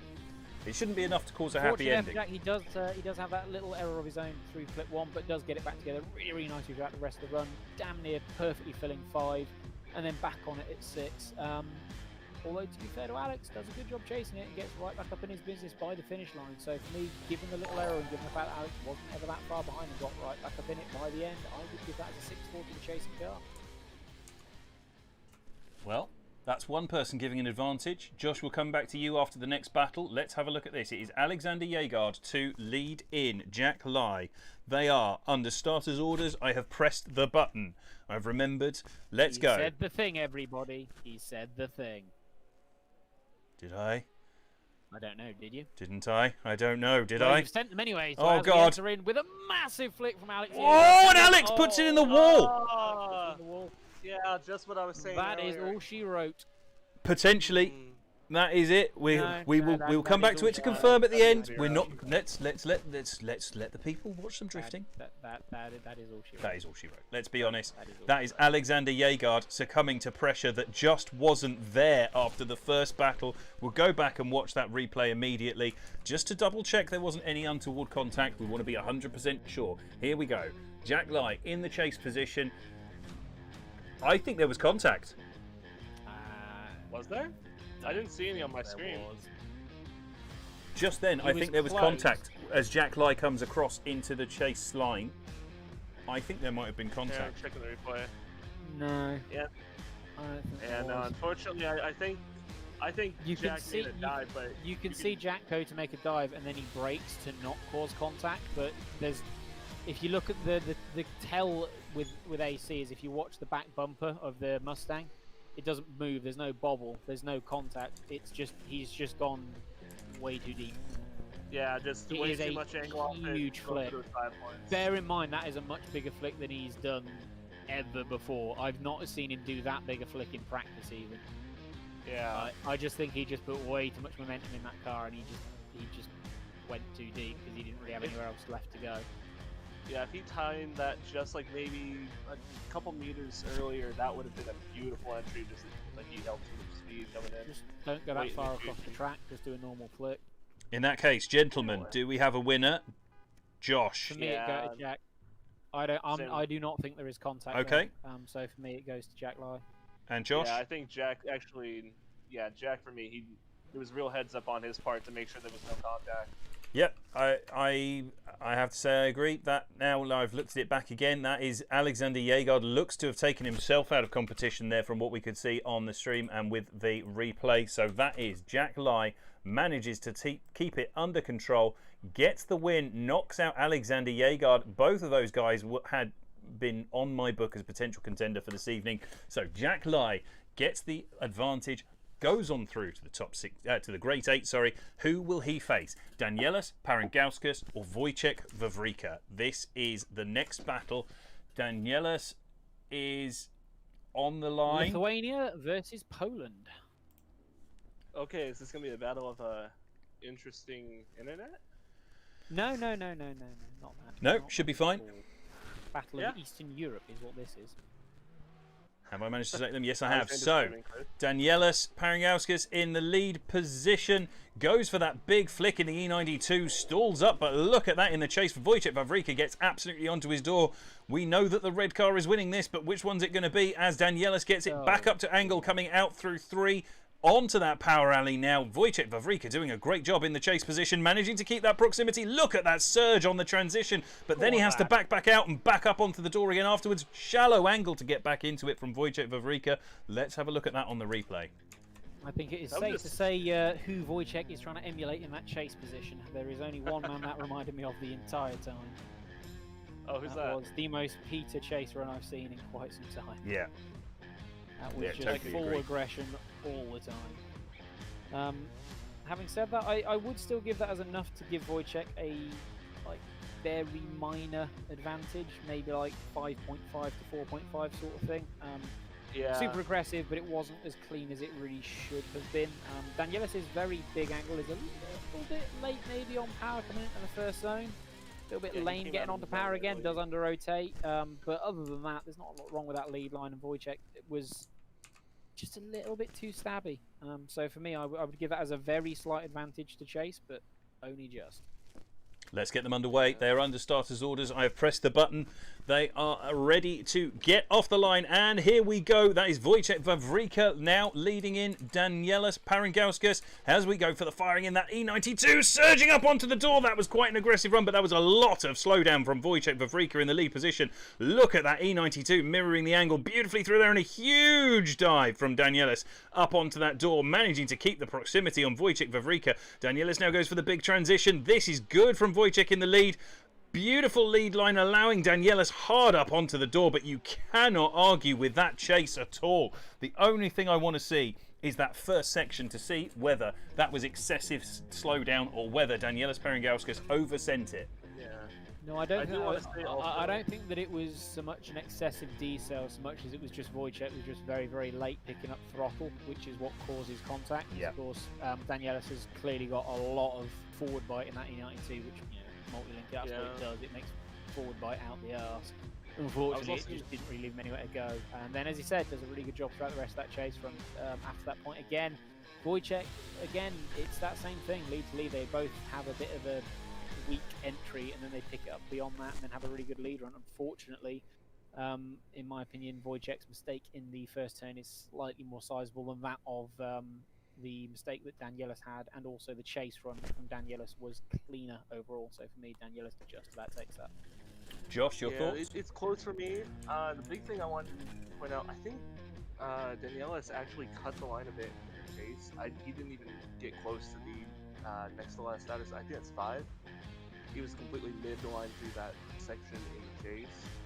Not I'm just watching it back on the replay as well because I wanted to check that contact, but for me, that sort of thing doesn't really bother me because it's quite natural there to back off a little bit and end up sort of a bit more midline, so you can set yourself up to push through that next bit of the transition and then get out properly into their door. Because otherwise, if you're following them the whole way out there, you're going to have a hard time matching up. Which, as you can see from Danielis, because he does that, he's able to just slot straight back up onto the quarter panel. So it is a mistake, but again, as I said earlier, I don't think for me that overturns. Yeah, it's not enough to overcome. I'm just gonna switch it across for the replay while we're discussing it one more time so that the guys can see this. The one thing that's crucial for me and that we're looking at is just how long Wojciech Wawrika leaves it to pick up the pace. He's into clip 1 now, and it's quite a long way into that first clip before we see him start to get on the throttle, and the contact happens just as he gets on the gas. So it is a very late pickup. The downside to that, actually, I think Wojciech Wawrika had a nicer lead run. I think overall, apart from that, it was a much better lead. But he was smothered by Danielis Paringauskas through that entire run. So for me, the way I'd put it is, I would say on that second run, I would give it as a 6.4 to the chase. On that first run, I'd go with it being 5.5, 4.5 to the chase. So overall, Danielis takes it on a half-point advantage. It's not a massive margin because, again, beyond that late pick up a throttle, the lead run that Wojciech does is really, really tidy. It's beautiful. He doesn't perfectly fill all the outside zones, but he does a really good job overall, and it's a very smooth, very chaseable run. But obviously, unfortunately, he's very late picking up throttle coming into turn 1, so that's sort of that's the major thing there for me. So that's what gives Danielis the win. Yeah, I agree. It is. I agree there too. Yeah, which means Danielis Paringauskas advances on to take on Jack Lai. That is just down to how late Wojciech Wawrika left it in that first corner. It was such a tight battle in terms of how things went both ways, but Wojciech Wawrika just left that tiny bit of judgment available to us, and we just can't have that. You cannot leave a decision in the judges' hands. It's got to be aggressive the whole way through. So that's the first half of that Great 8 decided on the right-hand side of the battle. Next up, Oliver Eppinger takes on Robert Kwiczynski, and Jimmy Calvano takes on Jordan Fry. So this first one, Oliver Eppinger versus Robert Kwiczynski. Let's see how that's going to play out. Oliver Eppinger up to the line, ready to go in that GT86. And in the 13.5, Robert Kwiczynski. They are ready. I'm putting them under starters orders now. Let's see how this plays out. Oliver Eppinger ready to go. That GT86. Has it got the pace to take down that 13.5? Robert Kwiczynski manages to get off the line cleanly, but look at the gap starting to open up already. That 13.5 not got the legs on the run-in, but now Oliver Eppinger slotted nicely out into outside zone 1.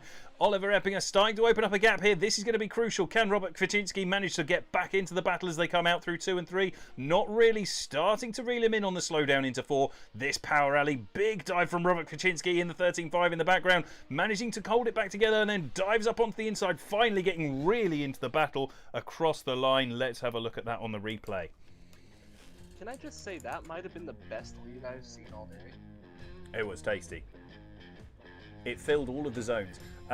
Fatality, thank you for the follow, and Just Trey, thank you very much for the follow. Well done, welcome along.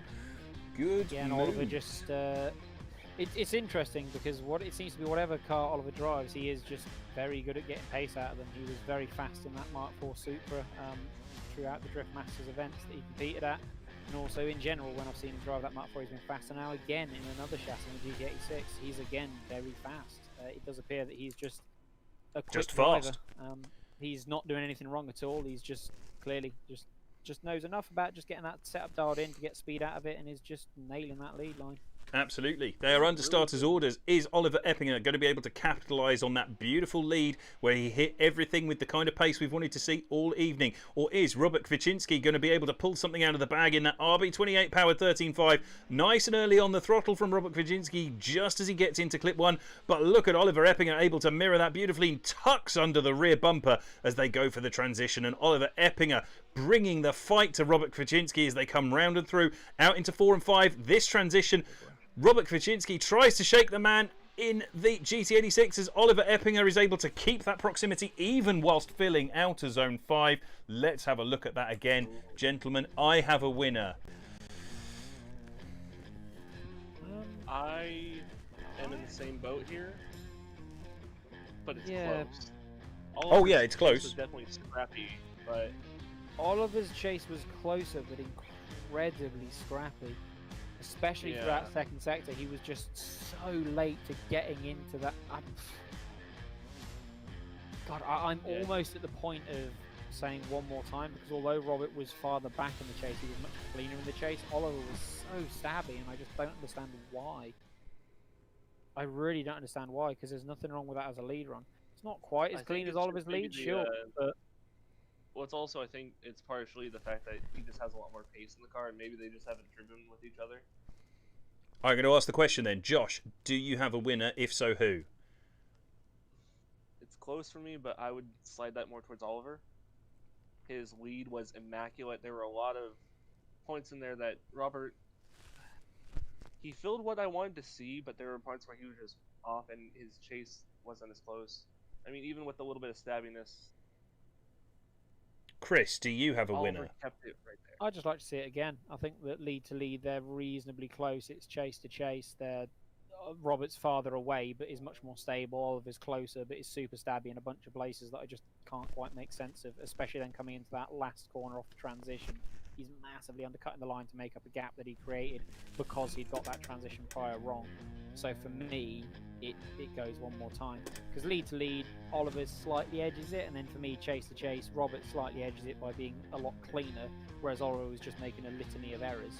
So for me, I'd just like to see that one again, because I feel that if they could both clean up the opposite things, so if Oliver can clean up his chase run, and if Robert can clean up his lead run, I think it would might make it a bit easier to pick a winner. But for me, I don't think there is a clear winner. I'd rather just see it again. I just wanted to watch that replay again just so I could see that. I see where Chris is coming from, but I wanted to see the second half of that lead from Robert Kwaczynski again, and I am also going to award it as a one more time. There was some stuff there that I hadn't seen first run through, where I think that Robert Kwaczynski actually did a better job in the lead than I had originally thought, having gone back and watched his transition across into 2, 3, 4 around that slowdown section. That was much nicer and much cleaner than I'd initially given him credit for, and that brought the lead versus lead back closer together in my book. And as such, yeah, I agree with Chris, the stabbiness was there, but I'd originally weighted it much more heavily towards Oliver Eppinger's lead run, which was so clean. But That was not as bad as I'd initially thought from Robert Kwaczynski. So let's see how it plays out this time round. They are under starters' orders. Oliver Eppinger needs to crack out the exact same lead run. And Robert Kwaczynski just needs to find a tiny bit more fight. Let's see if he can as they go for that initiation. Oliver Eppinger has a wobble on the way in. Is he going to be able to? No, he's hit it into the wall. Oliver Eppinger might be his own worst enemy as we come through that section. Oh. Wobble on initiation as we now get back onto the power. That is a huge error from the man in the lead position. That tidiness and clean line that we saw from the previous run absolutely undone before we even got into the battle properly, as Robert Kwaczynski does a great job of getting back up onto that door. Let's have a look at that again. Check there was nothing untoward that we missed on the run-in. No, I mean, Robert does straighten after Oliver hits the wall because I think he's just sort of waiting because of how slow Oliver has become at that point and he's offline. But for me, I'd be willing to just overlook that, and it is caused by what Oliver has done in the lead. It's Absolutely. not really Robert's fault. So for me, that does have to go as a fairly heavy advantage to the chase driver. So for me, that would go as a 7-3 to chase in that instance, because that is a sizable lead error.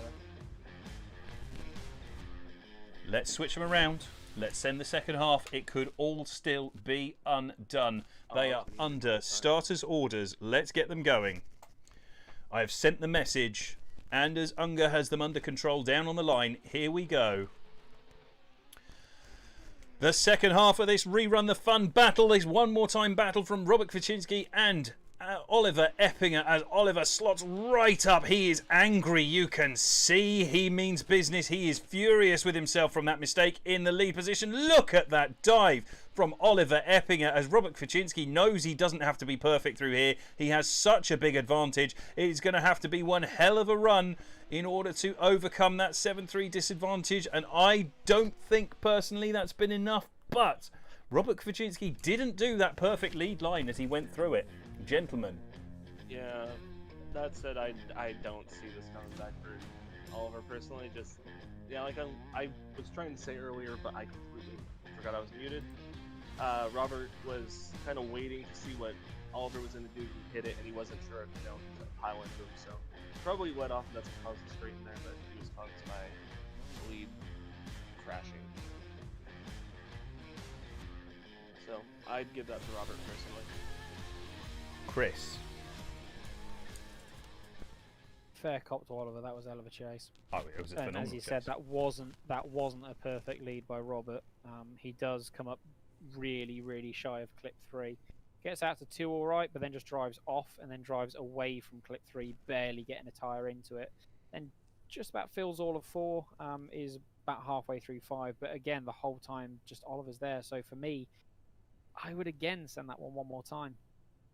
As for me, it's a 7-3 advantage off the first run because of the lead errors, and off the second run, it's a 7-3 advantage to Oliver because of a fantastic chase and also not a perfect lead line from Robert. Yeah, I think Robert not getting into 4-5, that power alley section coming away from 2 and 3, that was an unacceptable amount of shortcutting, and it would have, if it had been any other battle, it would have been a maximum advantage. 3 and 5. Yeah, so Sorry. sorry. On 4. Could you throw the replay up again, just in case I want to look over that again? Of course I can. Let's have a look at that again. Let's be absolutely sure. I can already see that Cormac is complaining on the YouTube stream about Robert missing clips in the first battle. I don't think it was as bad as we've just seen, though. He definitely misses 2 clips completely in this one more time. Oh, in the one more time, absolutely. He does make a bit of a meal of that lead run. But no, I don't think he got it horrifically wrong in the first run. As I said, for me, it was lead to lead, it was very close, and then chase to chase, it was just Oliver was just too stabby for me. But on that second time round, it's kind of the reverse problem. Oliver was beautiful in the chase, and then Oliver just sort of made a bit of a meal of it in the lead. So yeah, so for me, it's one more time again. I agree. Full marks to Oliver for bringing that back the advantage off that second run, though. Full marks.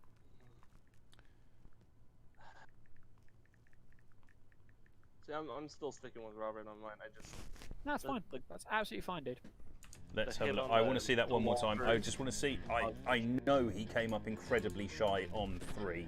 I just want to see how he was into 5, because it's 4, 5, 6 is the bit that I need to see So again. coming into 5, he was about halfway through 5. It wasn't as bad as we've seen, but it wasn't filling it. I mean, I think the 3 big he was thing for me barely in. Yeah, 3 he gets a tyre 4 into. 4 was good. 5 4 was good. 5 halfway was through it. acceptable, but it wasn't great. I think there might just be a half point in it. I might have a winner. Well, here's my question. Would you call Oliver's lead that he had chaseable? Once you get past the contact with the wall, it was chaseable enough. Because then once you get past 2 into 3, Oliver settles back down again, and it's all right again. It's just that contact with the wall for me that is what gives the 7-3 advantage to Robert off that first run. Yeah, no, it's just, I don't know. So as I say, for me, it's one more time. Just Completely it is fair. what it is. I see what you're coming. Though I suspect from what Ben's saying, he's about to give it to Robert. I think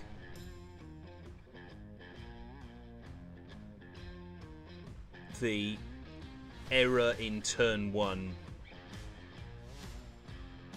overturns the level of aggression. When I thought on the first run through that Robert had come up more shy than he did on 5, I know he almost missed 3, but at least it was chaseable on every single section. I think I have to give that to Robert. I do. Fair enough. And I completely see what you're... And I can see the argument the other way, and Chris weights the chase run very, very heavily, and I totally agree with him on most occasions, but I think in this one, Oliver Eppinger was just a little bit... It was too much of an error to overcome with that level of chase. If Robert had... Try that sentence again without stuttering over it, you idiot. If he'd not come up into 5 as much as it turns out he did, on the first run through, I thought Robert was as shallow in 5 as he was in 3. But on the second run through, and watching it a couple more times on the replay, he does get both wheels into 5. It's enough to occupy the clip. It's not right on the outside line, but he's in the clip, whereas he wasn't in 3. But that, for me, was still a chaseable run. So I have to give that to Robert. And I'm sure there'll be outcry, and we can only give our opinion on what we see and what we judge by the rules. But for me, that was weighted too heavily against Oliver's error. It was a phenomenal chase, but that's where we're at. So we move on. Jimmy Calavano, the stand-in driver at the last minute, takes on Jordan Fry. Jimmy Calavano in that big old Mustang. Jordan Fry in the S13.5. They are off the line.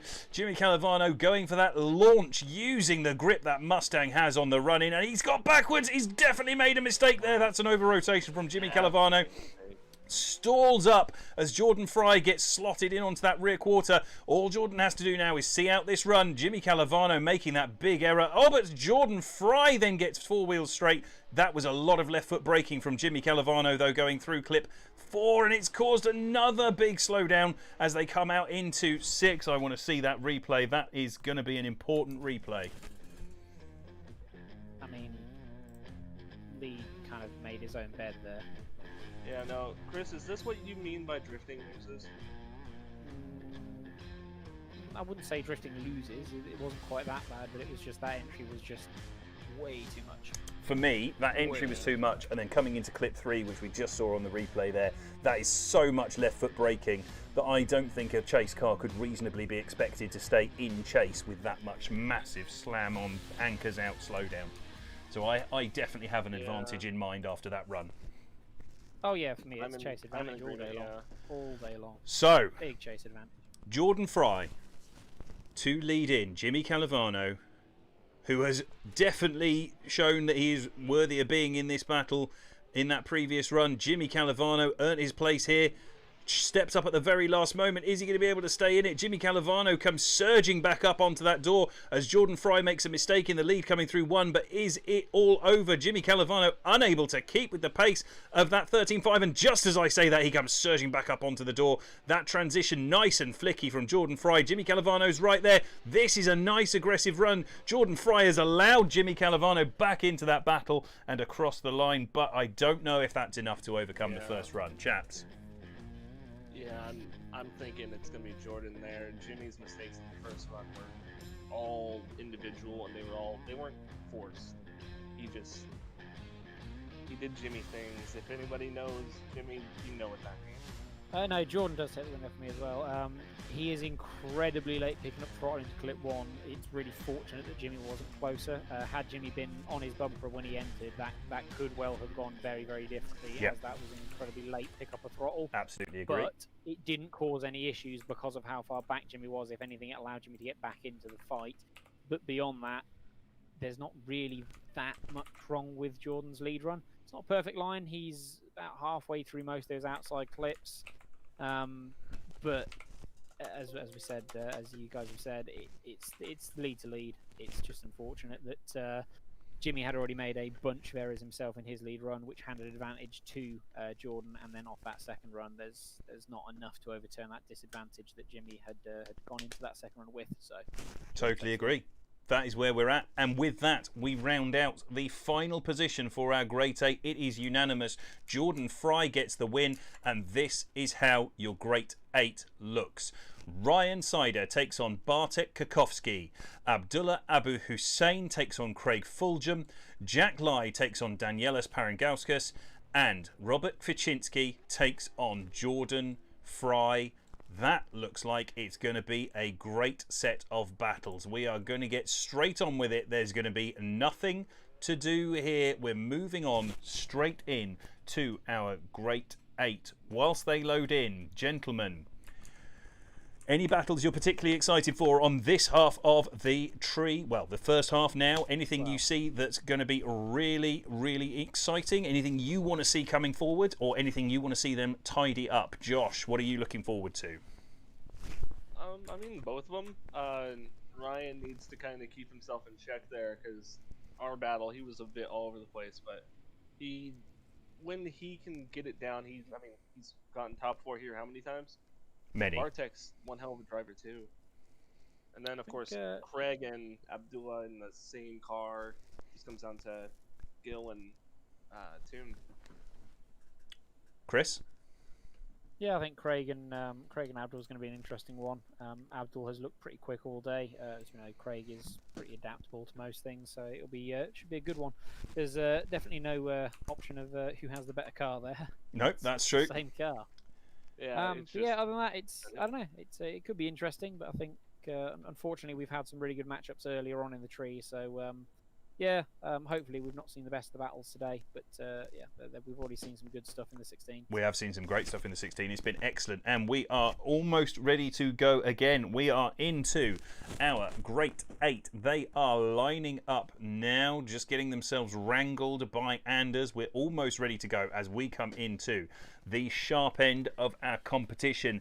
The Great 8 to go. 4 battles in the Great 8, 2 battles in the final 4, and then 2 battles for the playoff and the final. We are almost there now, starting to find out who is this week's winner. Can Craig Fulgham do something that no one has done before at any of our Tsujigiri events and take 3 wins on the bounce? This would be a monumental achievement considering the lineup of drivers that we have. It is going to be really interesting to see how things go forward.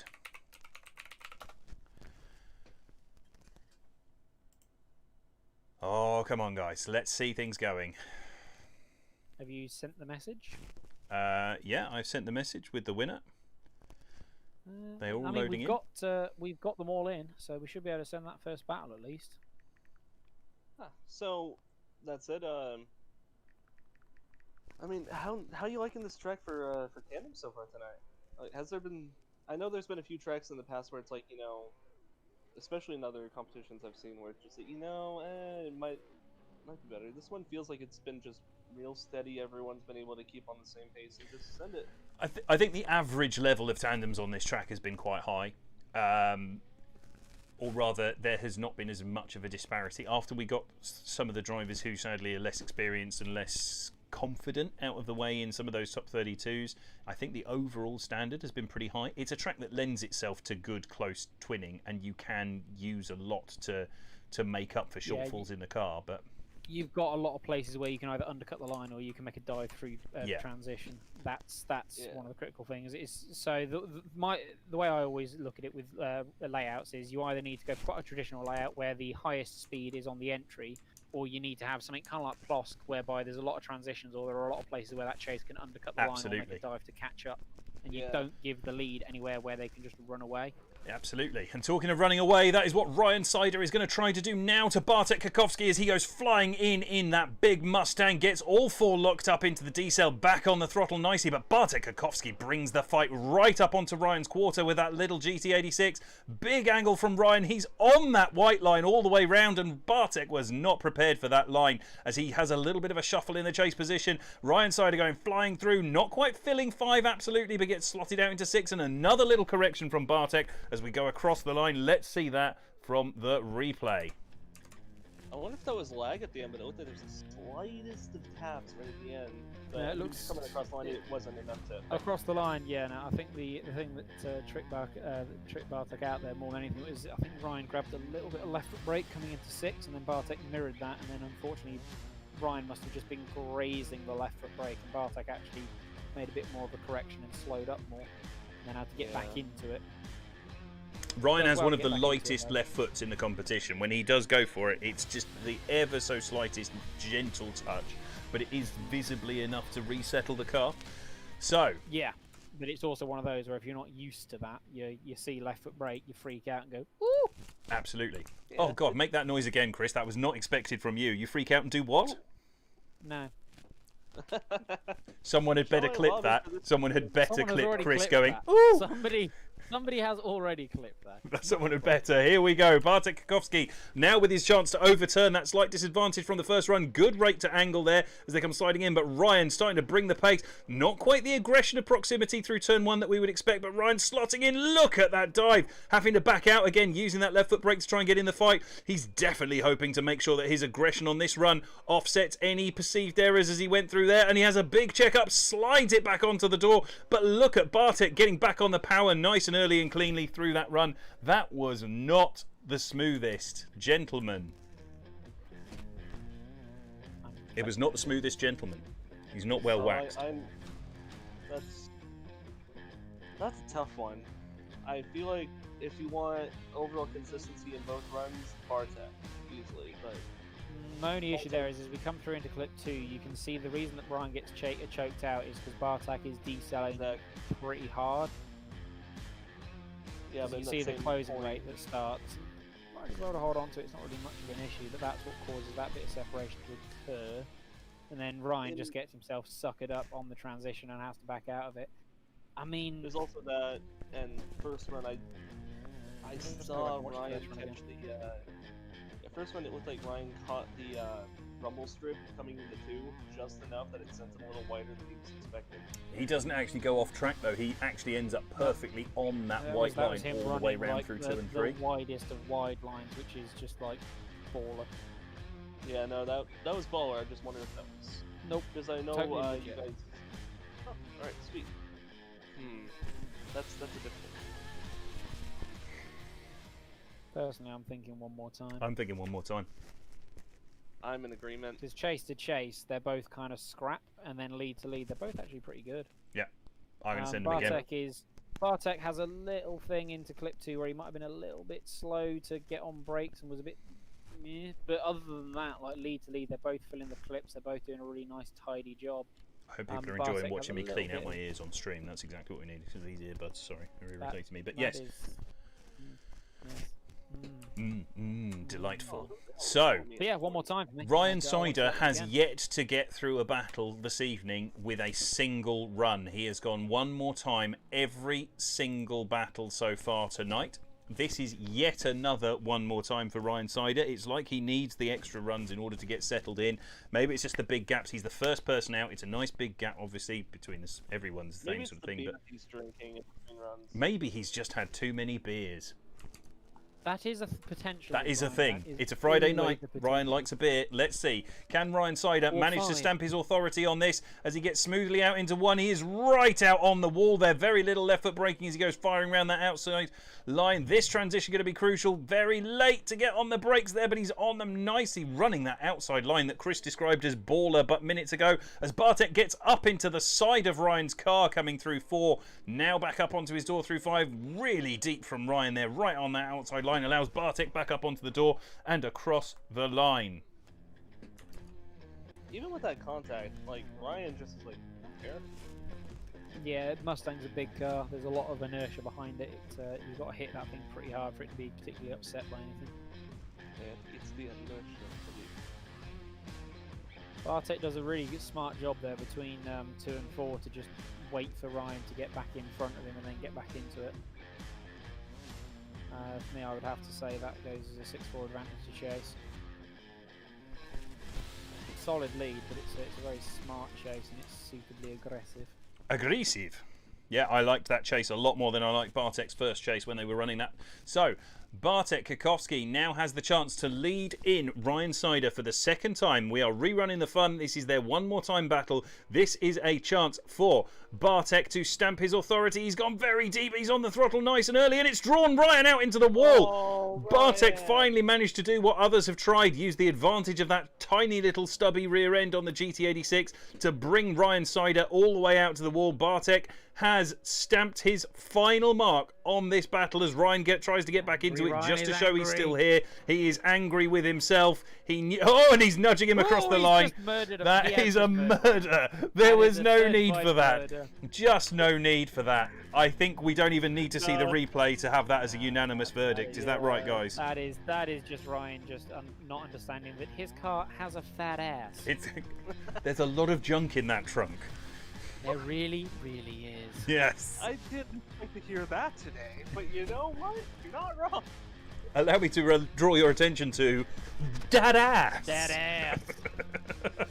I just went myself in the eye. Well, Actually, face bumps in. Yeah, so there Bartek we gets go. him in there. Bartek Yeah, that's Kakowski not bad. knocks out Ryan Sider. Bartek Kakowski takes his place in the final 4. That is what is Next happening up here. is Craig Fordham versus Abdullah Abu Hussein. This should be a good one. And with that, it's immediately going to be terrible.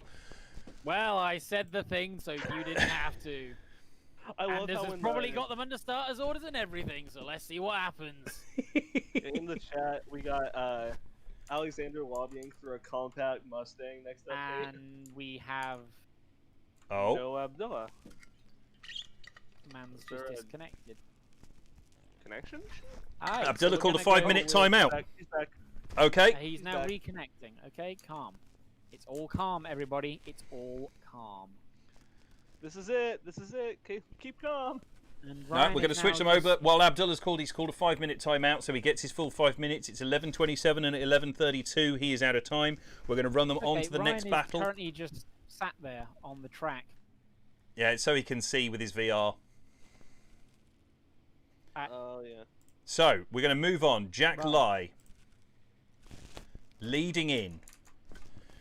Danielis Parangauskas. This is interesting because we know that E92 has so much traction. When you drop the hammer in that car, it absolutely launches forward. Is he going to be able to use that to take down the rocket ship that is Jack Lai? When he gets it right, Jack is so fast. But when he takes the angle off, he gets punished for it. They are under starters' orders. Whilst we wait for Abdullah Abu Hussein to reconnect, we've moved on to this battle. Let's get it underway. Jack Lai to lead in. Danielis Parangauskas. Here we go. They are off. Jack Lai in the lead position, getting that power down in that RB28 S13.5. I will get my words back under control. Come here, you. As Danielis Parangauskas surges up onto the door. This is that transition now. Big transition. Danielis Parangauskas trying to reel back in. Jack Lai getting a big over rotation there just to try and keep things under control. Was there a nudge from Danielis Parangauskas as we get back up into the power on this clip 6 outer zone coming back round and across the line? That Danielis had a perfect chance to, take the battle to him right away, but it looked like he just didn't get on the throttle quick enough, and gave a pretty sizable gap to Jack in the lead. Fair cop to Jack, like, he does put on good angle throughout that mid-sector. Yeah, he's not trying to get away. It's just It was a little quick. bit in that last sector. You could see he was he was channeling his inner T-con with the throttle, but nothing too bad. Okay. The other half of this battle ready in the Great 8. Jack Lai to lead in. Danielis Parangauskas, here we go. Sorry, Jack Lies are chasing Danielis Parangauskas. They are under starters orders. Here we go. Danielis in that big E92 just has to make sure that he doesn't allow Jack too much into this battle. Jack just has to keep up with Danielis Parangauskas as they go into that first corner. It would help if I pressed go on the button. Come on, Somerville, be less rubbish. Here we go. They are now under starters orders and they're away. Danielis Parangauskas leading in Jack Lai. Here we go. That big flick initiation. That's it now. Danielis Parangauskas filling that outer zone nicely, but it's allowed Jack Lai to get right up onto that door. A little bit of a wobble from Danielis Parangauskas as he comes through clip 1. Now back onto it. The slowdown at 2. Jack Lai surging up onto that door, using a little bit of a shallow angle to keep that proximity, but he's filling those zones nicely. Big flick transition from Danielis Parangauskas as Jack Lai gets himself trapped off, but no, manages to surge back through the smoke line and up onto the door as they come firing round across clip 6 and over the line. You know, it was actually said earlier that they're like, he hasn't done the over the line thing recently, has he?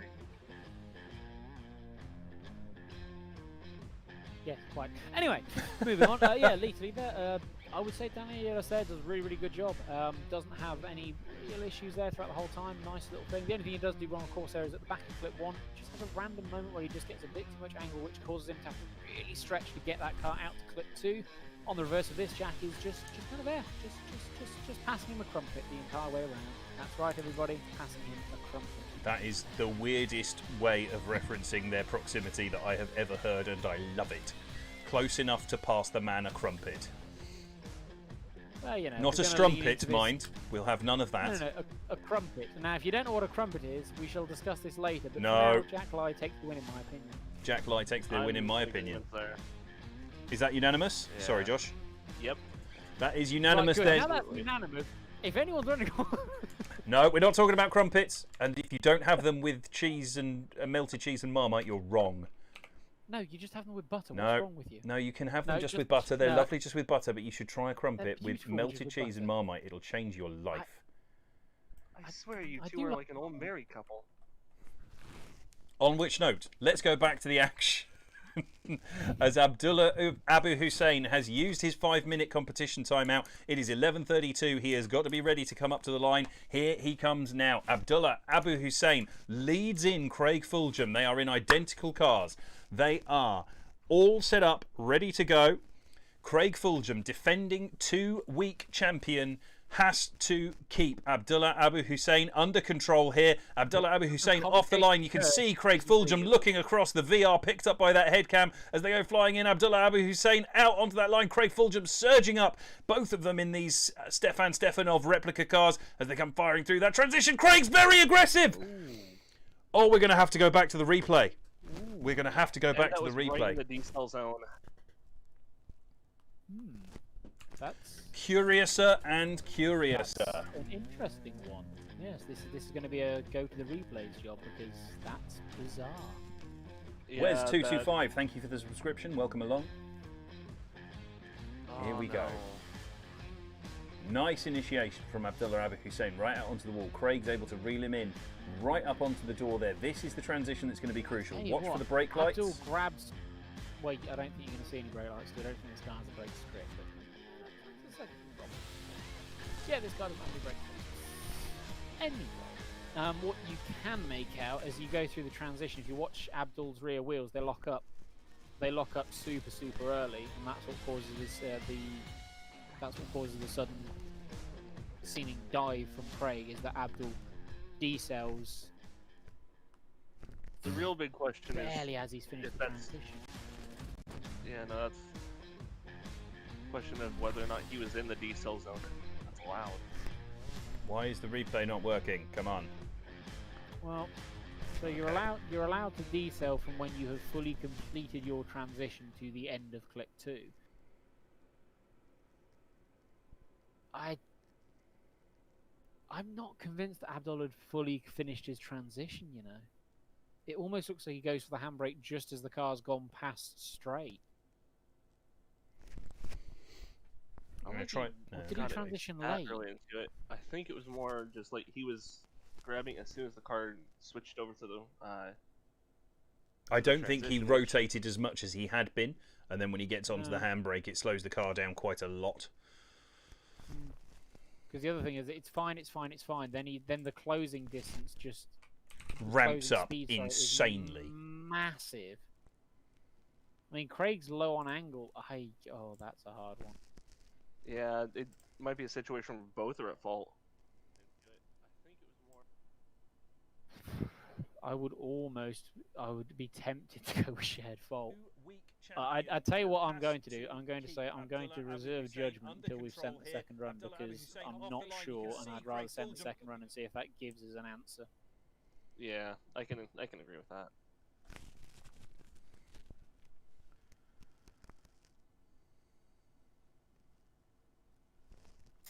Okay, I'm putting them under starters orders. Let's see what happens.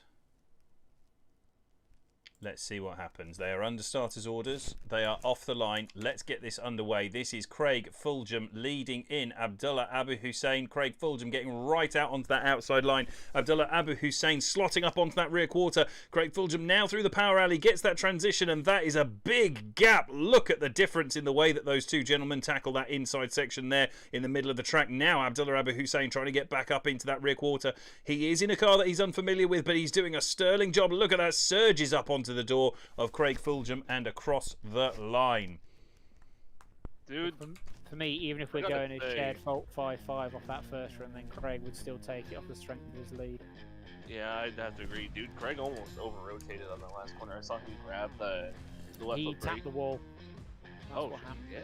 He tapped the wall a little bit, which is what lets Abdul sort of get back into it a little bit. But for me, even still, I'd still say overall then, if we're going with shared fault off that first contact, then it would, for me, it would go to Craig on a 5.5 advantage on his lead run.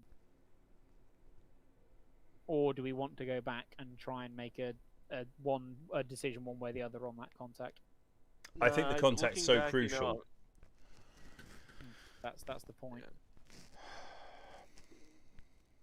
I'm kind of sharing your idea on the first one, that it just was a shared fault. Craig was shallow, but Abdul Craig grabbed was the shallow, forward but too. the other thing for me that makes it easier is that if we then watch on Craig's lead, he comes through two, chucks it, tiny little bit of left foot brake back on power, and there's a massive separation caused because Abdul was expecting him to slow down massively there, and he doesn't because there isn't a need to. You just chuck angle and get on power, and it works. Yeah, that is So true. part of me thinks that what it is that Abdul has been slowing down there erroneously. So erroneously, as in you don't need to slow down there.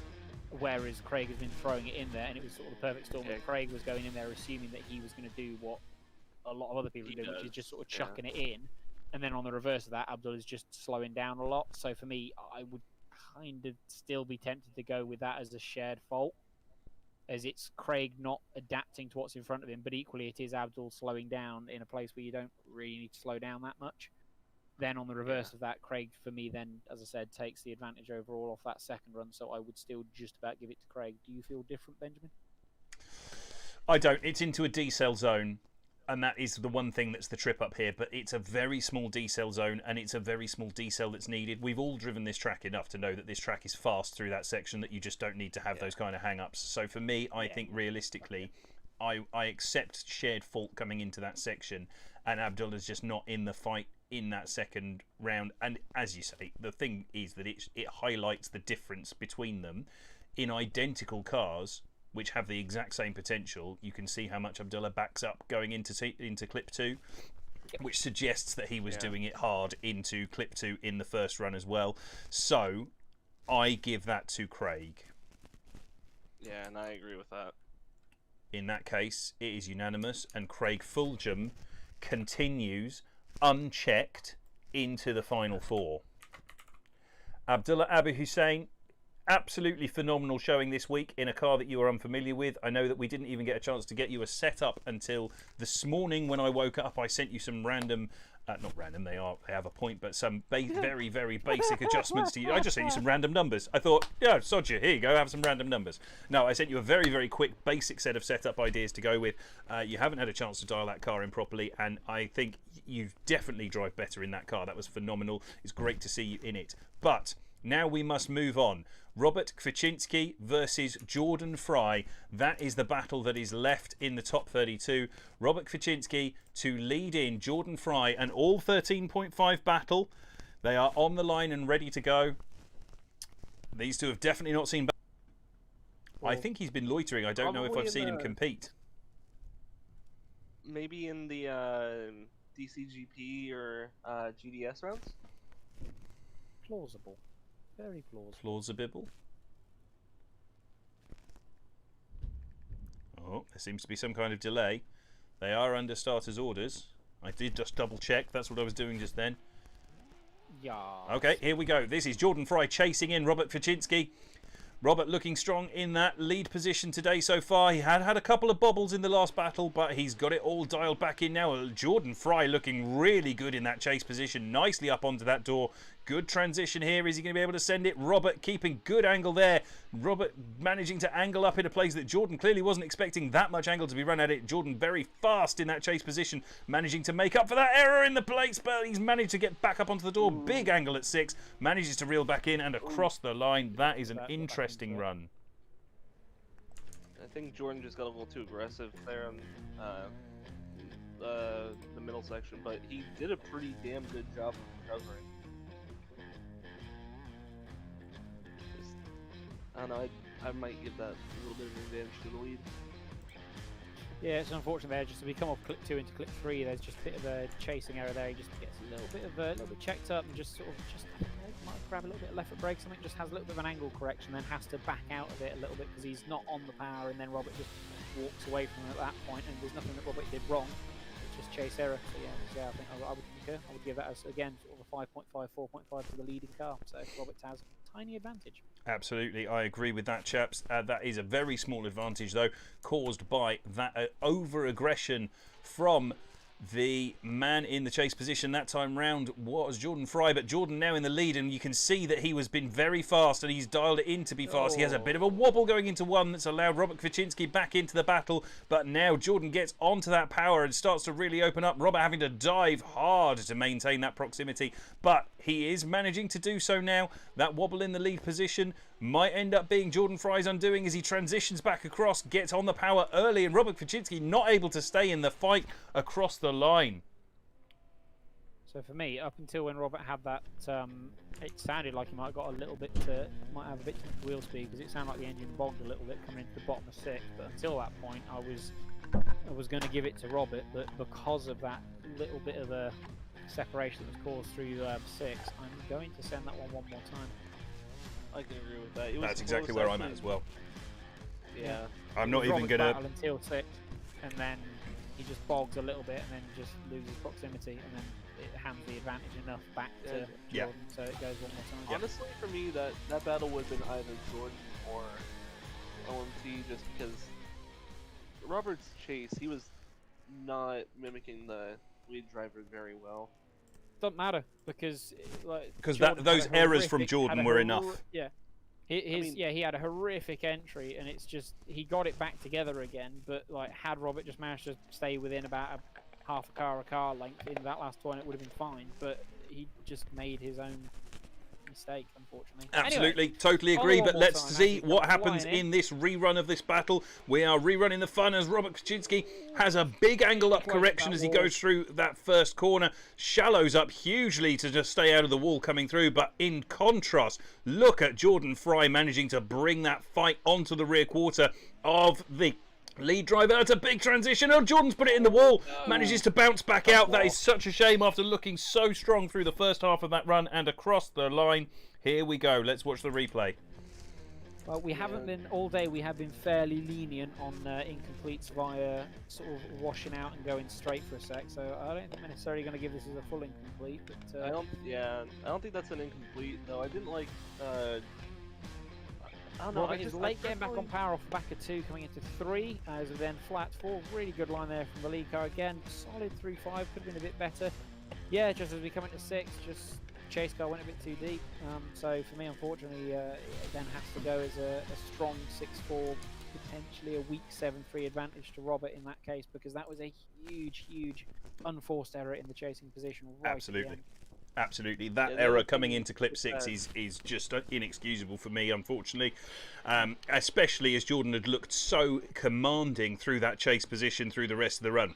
Here we go, though. Is he going to be able to do something really extraordinary here and overturn that? That is a really nice turn 1 from Jordan Fry. Robert Kaczynski having to make huge corrections in the chase position to get back into that. As Jordan gets nicely out to clips 2 and 3, fills clip 4 beautifully. Good transition there into 5. Robert Kaczynski having to shortcut a lot and getting his rhythm all kinds of wrong, not getting back in this battle, considering how good that was in the first run. That is a great lead from Jordan Fry. Let's have a look at that again. Unfortunately for me, I still see that as going to Robert, just purely for the sake of... Yes, okay, Robert at the beginning of his lead has to make a fairly sizable angle correction and has to make a lot of throttle bobbles to not go into the wall at the end of clip 1, but Jordan handles it very well, and then from there it's a very effective thing, and unfortunately Jordan has independent chasing error, big major error, by contacting the wall. On the reverse of this, Robert doesn't really put a foot wrong. Jordan is fast in the lead, sure, and that's what causes Robert to not be able to make the gap back up again, because you can see that Jordan is going for absolute full maximum speed mode to try and break that Robert, advantage. Yeah. Try and break the advantage down, but Robert's not really having any of it, and is happily stays within about a car length the entire time. A lot of the time is fairly reasonably close. I just gave myself brain freeze. Excuse me. The only thing like Ben. I think... Ben. Mate, I'm okay. Has he survived, everybody? Has he survived? Yeah, the big issue I kind of wanted to point out in the first run is also Jordan completely shorts clip 2 to maintain proximity in the third, whereas True, Robert does a not been similar as thing. close. So. Well, he was there on 2. Like that was a big one where it's like that's the big B cell and stuff. Yeah, just. Well, here's the thing for me. But if there was no contact, if there was no contact with the wall from Jordan in that first run, he wins.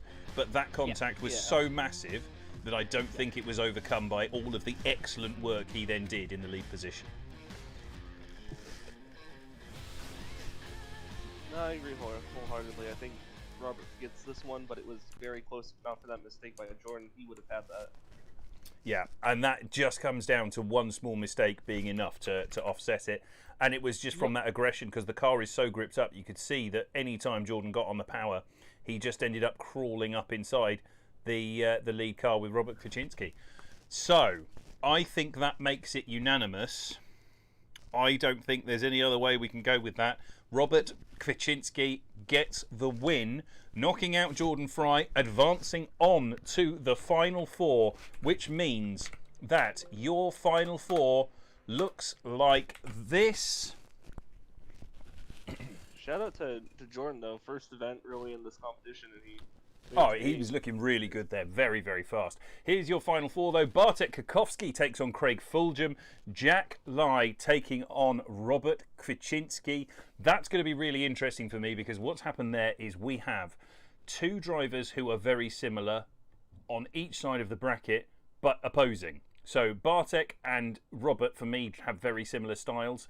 Robert and Craig, for me, have very similar styles, and Bartek and Jack have very similar styles, but they're each facing the opposing one at the moment, which means we might end up with a final where everyone's style perfectly pairs up, and that is very, very exciting. Let's move on. We're going to get into it now. We are into the final few battles of the night. This is our final 4, followed by our playoff, and then our final. Let's get started. This is it. As we have Bartek Kakowski to lead in, Craig Fulgham. Bartek is on the line ready to go. Craig Fulgham is on the line ready to go. I am putting them under starters orders now. Bartek Kakowski to lead in, Craig Fulgham, GT86 versus the RPS 13 2J Stefan Stefanov replica. Good luck to Stefan. in competitions this year as he gets that car wrangled up. But look at Craig surging up, just gently nibbling at the door of that GT86 as Bartek Kakowski transitions very smoothly. It's a very slow rate to angle through there, but it gives him so much stability as he comes out through 2 and 3. Now into 4. This transition is going to be crucial. Can Craig keep it all wrangled under control? Gives Bartek the room to rotate, and Bartek massively over-rotates, basically shuts it down, coming to a standstill. No choice for Craig to go anywhere but into the side of him. Let's have a look at that on the replay. Yeah, no, that definitely looks like Bartek just overcooked it. Craig getting really, really lucky there. Craig Yeah, getting really lucky there. Craig had got Like, that all sorts of wrong coming off of 5, and then just Bartek just massive over rotation into 6 and just loses all of his pace immediately, and just Craig then just having nowhere to go. Yeah, no two ways about that. That's lead car fault. You can't throw that much angle and lose that much momentum there. It is not a diesel that transition. You've got to maintain your pace through there. Yeah, absolutely. That's the crucial thing. There is not that slowdown into that section. The line map is available to check. That is the whole point. And now Craig Fulgham has a chance to take his place in the final for the 3rd week in a row. Can Bartek find a way to stop Craig Fulgham? Here we go. Craig off the line, powering down that straight, looking really settled in that RPS 13 with the 2J under the bonnet. Rotates smoothly into that outer line. Bartek a little bit wobbly there. You can see his pings probably just slowing him down a tiny bit. Now this transition for Craig Fulgham cleanly into 2. Look at that. Just drops a wheel. Oh! That looked to me like Craig lifted out. We're going to have to go back to the replay and see. That looked to me like Craig might have made a mistake. Gone too wide. Oh, and this is carnage. Wow. No, we're not watching that anymore. Let's go straight back to the replay so we can see whether that's the one more time. Nah, for me that's one more time. And so you can see it because Craig went just a little bit too deep, dropped a tyre just a little bit wider than he had done off of the back of 2, and then it just dragged him a little bit wide. And then from there he has to then modulate throttle massively to not go out into the wall. But obviously at that point, Bartek's trying to catch up because he was on a catch-up line, and then the separation starts getting worse and worse because Craig's backed out of it. So for me, OMT. Yeah, OMT for me as well. Josh, is it unanimous? Okay, Josh, he's died. are you dead? Quick seance. I'm an idiot, Josh, forgot to can you unmute hear myself. us? What was that, sorry? That was completely agreed. Okay. I completely agree. Yeah, So no, what I we're saying is we would like to see 100% less failure this time, Jim. Yes, please. What's wrong with a little death? I love that I hear Chris just cringing the whole time. That's what I'm doing. I'm definitely cringing. I am putting them under starters' orders. We want 100% less failure from both drivers here as Bartek Kakowski gets another chance gifted to him by Craig Fulgham to stop Craig's own march into the final. Bartek Kakowski sends it hard into that outer zone as Craig makes a mistake. Craig has looked infallible for the last 3 weeks until this moment, but now is it all coming apart at the seams? He just can't seem to get that car wrangled into this track the way he would like. Not looking anywhere near as controlled as before, whereas Bartek on a lovely lead line all the way through that section, transitions hard into the outer zone, doesn't over-rotate it this time, and it allows Craig back up onto that door all the way across the line. Let's have a look at that replay. Oh. Yeah, Craig just sent it a little too hard into 1, but was able to, catch back up and bring the battle back to him. I'll have to go with that as a 5.5 to the chase, just about, because he does manage to bring it back into the fight, and then from sort of 4 through 5 down into 6, it's sort of pretty good chasing, and then by the halfway through 6, he's right up in the pocket. So very slight advantage chase, but very, very slight, and it's a good lead run.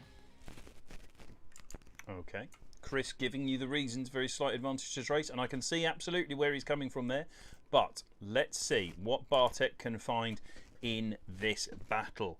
Here it is. Bartek Kakowski has the chance now to stop Craig Fulgham from making it to his 3rd final in a row for a 2nd time. Can he manage it as we are off the line? Bartek Kakowski chasing in Craig Fulgham. Craig slow to angle there, gets back on the power nice and early, but look at Bartek Kakowski absolutely glued to his door. This is the chance to make it work for him. He gets hooked up there. Craig makes it cleanly through 2 and 3, but Bartek Kakowski's really bringing the fight here. This is one hell of a run from the man in the chase position. Bartek Kakowski all over Craig Fulgham, just bringing it onto his door as they come through clip 6. That's it, and across the line. Let's see that replay. I have a winner, gentlemen. I do too. Bartek. Yeah. Yeah, Bartek got that. Lead to lead, chase to chase. They're both very, very similar leads, especially. But it's just chase to chase. Bartek just gets that turn 1. Just gets the entry off turn 1. Just that a little bit cleaner than Craig does, and then is able to be a little bit more aggressive coming through the midsection as well. It isn't quite as clean as Craig was in the chase from 4 through 5, but then it's a similar sort of thing from through the whole of 6, and then Craig just taps the wall a little bit, sort of midway through 6, which is also what allows Bartek to close the gap up. So for me, Bartek takes the win. That is a perfect description of exactly what I was looking at. Let me channel my inner Chris Ennis one more time. Yes. What has that man done to you? Many I'll things. channel my inner Caleb. Yes, man. Okay. Yeah, man. Lovely. Yes, man. Yeah, man. Right. Hope Caleb's doing good So, today. Bartek Kakowski has made it through to the final. Craig Fulgham goes into the playoff. Who will face whom? Jack Lai versus Robert Kwaczynski. Here we go. Jack Lai in the lead position. They are going under starters' orders now. There is definitely going to be an S13.5 in the final. It's just a question now, which person is it going to be? Jack Lai, Robert Kwaczynski. Here we go. Jack Lai, absolutely phenomenal off the line there. Look at the gap he opened up, and it's allowed him to have that little stall up moment into 1, which in turn has allowed Robert Kwaczynski back into the fight. Look at that transition from Robert Kwaczynski, trying to stay on to the man who we know has been so fast in that lead position all evening. Jack Lai goes for that transition. Little bit late there. It's going to allow Robert Kwaczynski on the big send up the inside. Yes, look at that. Straight up onto the inside of clip 6 and across the line. Let's see that again. That wasn't brilliant.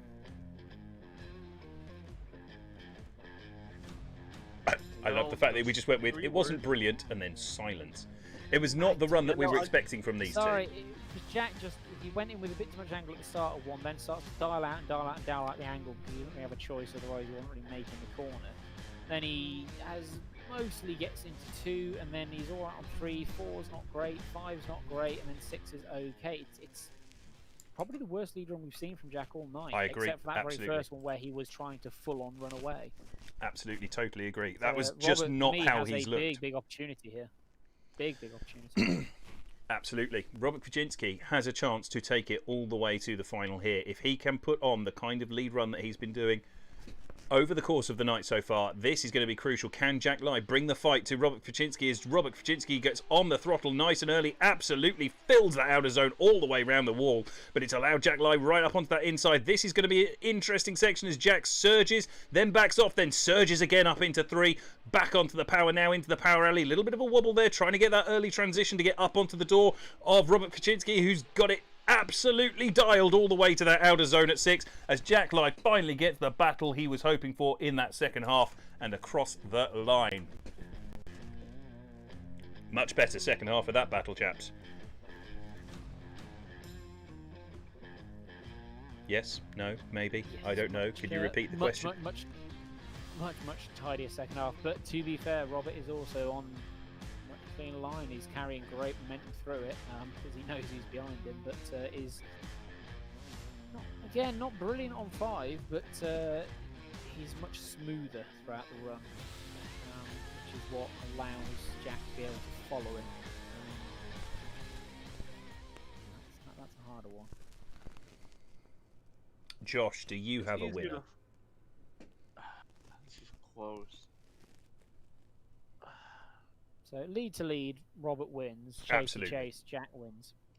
Yeah. But the reason Jack wins, of course, is because Robert has so much better lead run. And this track is very. This track is like is very, very lead heavy. Absolutely, it's vital that the lead is good here, otherwise you just cannot have a chase run. Yeah.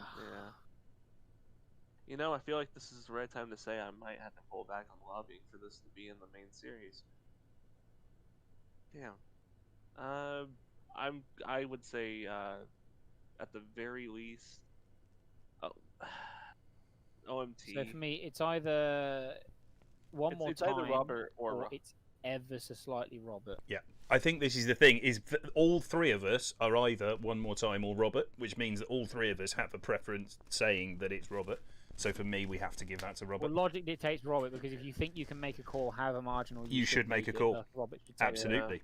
Which means that Robert Ficzynski gets the win and advances on to the final, where he will face not Craig Fulgham, but Bartek Kakowski. This is going to be one hell of a lineup, as Robert Ficzynski takes on Bartek Kakowski, and Jack Lai first must take on the two-time winner, Craig Fulgham. Jack Lai is going to have his work cut out because Craig is fast and smooth. This is hopefully going to be a fantastic battle, and I'm just going to show them to you while we get these guys to the line, if I can position that correctly. That is... Can you? I don't know, can I? Let's find out as I show you this. That is how things have shaped up. Here is your bracket as they come up to the line. Just to confirm, that is Craig Fulgham taking on Jack Lai in this face-off, and Bartek Kakowski versus Robert Ficzynski. That is your final. Let's get things underway. We're straight into the playoff. Craig Fulgham to lead first, Jack Lai to chase. Here we go. Craig Fulgham leading in. Jack Lai, here we are off the line now. Craig Fulgham getting the power down. And it would help if I was actually looking at them. Come on, someone. Oh, my word. There we go. Craig Fulgham. Sorry for everyone. That was my fault. As we get them underway, Craig Fulgham nicely through turn one there as he gets the transition now across and in. But Jack Lai is able to absolutely bring the fight to Craig Fulgham here. Look at that proximity as he's managing to get everything under control. Now and through this transition, a bit of a wobble in the chase position from Jack Lai, but he looks like he might have Craig Fulgham's number. Is this the first time that Craig has been totally outgunned as we go across the line? And back to that replay, which I apologise is also going to have the first part of that battle missing until they get into clip one. There we are, clip one there. You can already see Jack Lai absolutely on Craig Fulgham all the way through that section. I mean, for me, this just references what we were just saying a minute ago about how you can only get a good chase on this layout if you have that lead driver doing their job. And Craig there was absolutely doing his job. He was filling pretty much all the zones as much as he can, and was on great angle the whole time, making it as, relatively speaking, as easy as possible to chase him. Not to take away from Jack, great chase, but equally that was a very, very tidy lead run. Absolutely, you can't have that kind of chase without a good lead. I've put them under starters orders. Jack Lai to lead in Craig Fulgham for the first place on the final. So try that sentence again. The first spot on the podium, but not the first spot. It's a terrible sentence. I apologise to everyone for it. It was awful. I shouldn't have tried it again. But Craig Fulgham surging right up onto Jack Lai's door, though. Is this going to be a chance for Craig Fulgham to still get that podium spot? Jack Lai on a good lead line, but Craig somehow managing to find the pace. A less good transition between 4 and 5 from Craig. But oh no! Jack Lai's put it in the wall. To be fair, though, you can see, though, that Jack knows that after that lead run that Craig had put down, he had to also then respond in kind with a lead run as good as he could possibly do. Absolutely. And to his credit, he was on for a very, very good lead run. He absolutely was. Yeah, Jack threw the kitchen sink at it. Yep. And also took the fridge with him, and then also the shower as well. And anyone that was sat at the dining table, he took them all along. But you can see fair, here, as we come off the back of clip 2 into clip 3, you can see that Craig at that point was deeper in there, and also through that transition in 5, Craig was again a little bit deeper in that transition. I think that's what causes it. Is Jack was just not quite as deep across in 5, and then when he makes that transition across into 6, he's got nowhere to go but into that wall. Was there entirely unforced? Therefore, that for me means that there is only one winner there. Okay, so we both agree. I have a definite winner. I can't see anything that's not going to allow a certain winner there. I'm not going to announce it because, of course, you know, suspense. But I think we can pretty much tell who that is. Seriously. So we will move on. We have a winner. Not for crying out loud. So we will move on to the final. This is it. The final. For all the marbles, everybody. This is for all all of the marbles. This is what we've been building up to. Bartek Kakowski to lead in Robert Kwaczynski. Bartek Kakowski versus Robert Kwaczynski. Bartek, hopefully his connection can settle down, because this would not be the time for his connection to play up for him. No, absolutely not. This would be a terrible time for everything to go wrong for these guys as Bartek Kakowski leads in Robert Kwaczynski. Off the line comes Bartek as he goes firing in onto that first section. Is he going to be able to keep that power as Robert Kwaczynski surges up but then has to back out again through clip 1. Now back up onto that rear quarter. Bartek Kakowski gets that send. Nice slow rotation. He's been doing that. Although there's a big understeer from Robert Kwaczynski in the chase position. Is this going to be, after everything that we've seen this evening, just a battle of the errors between the first, second, third and fourth playoff positions? Oh my word, as Bartek Kakowski slots in onto that outside. Let's see if there was anything there. Robert there with the curse of the RB28. Yeah, just the lag caught him. I was going to say, Bartek's transition into the last corner I wasn't a big fan of, but it's not enough to counteract. Like, that, would you say that is a full zero? Like, he would. Oh yeah, no, he has to fully reinitiate. Yeah, The wheels are in that 45 one- degrees the wrong way. In that one, he literally has to fully reinitiate halfway around past clip 3. It's one of those where It just fell out of lag, or it fell out of he boost. just fell off the boost and just couldn't keep it going. Yeah, you can tell like he's trying to slow up, make sure that Bartek has enough room so he can get back on his door, and then just foot goes down. Well. Let's see. Are we going to have anything to overturn that in this battle? Let us see as Bartek Kakowski must now chase in Robert Kwaczynski. Robert Kwaczynski goes for that outside line on the throttle nice and early, getting that RB28 to sing, but we know that it's caused him a problem in the previous run. Bartek Kakowski goes for the dive onto that inside door, uses the grip of that GT86 in its lateral loading to really surge up there. Now this transition, Bartek Kakowski keeping in touch with Robert Kwaczynski, but Robert on a really lovely lead line. That's the lead line we've seen from him all night as they come flying through clip 6 and across the line. Gentlemen, I have a winner. Yeah, obviously. Fair play to Robert there, doing it again. Great lead line. It's what we've seen from him pretty much all night, is solid lead lines. It's got him this far. Unfortunately, his chase just let him down on that occasion. But valiant effort, well done. Absolutely, I totally agree with that. And I think that means that we have a unanimous winner. I'm not even going to ask these gentlemen to send it across to me because there were errors on both sides. We know fairly obviously what has happened here. We have a good idea of how things have gone down. So, without further ado, Anders Unger, thank you very much for your help this evening. If you can bring those drivers round to the start, all of our final four. They're already there. Okay, I will stop chatting rubbish. Anders has them under control. I just need to finish laying out this podium on the screen so that you can see it when I do this. We have had a great night here this evening. Thank you so much to all of you for watching. It is hugely appreciated. Thank you to my two fellow judges here, Joshua William Hartshorn, for coming in at the end and helping out, and also to the ever-determined Chris Viltovsky for spending his time with us on a Friday night and for wallifying this track. Also, thank you to Anders Unger for helping us out with the track marshalling and driver wrangling, as well as to all of our sponsors, that's Eclipse Motorsport, Fibre Factory, Retro Speed Shop, Graham's Performance, What Would Dango Do, and Accelerate Tyre. We could not do this without you, or Enemed Fuels. Thank you very much. So, moving on, we can tell you that making it to the podium for the third week in a row is Craig Fulgham. Congratulations to Jack Lai on having a great fight up until that point, but sadly that mistake cost him the podium, and Craig Fulgham gets the win there, getting third place on the podium. That's 3 podiums in a row. But in the most important battle of the night, I can confirm that we had an obvious winner, and it looks like this. Loading now. Robert Kwiczynski loses out to Bartek Kukowski, who gets the win. Congratulations to Bartek Kukowski on his win this week. That is a phenomenal effort in a car that he has not driven that much with us before. Huge thank you to all of them for taking part. Huge congratulations to all of our podium drivers. Thanks to you for watching at home.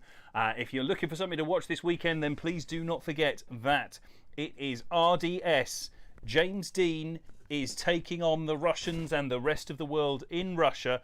Make sure you tune in for that. It's going to be fantastic. And we will see you next week for another Tsujiri Global Drift Challenge event. In the meantime, have a fantastic weekend. Have a great week next week. And we will see you at the end of next week. Have a fantastic time. Good night. Night.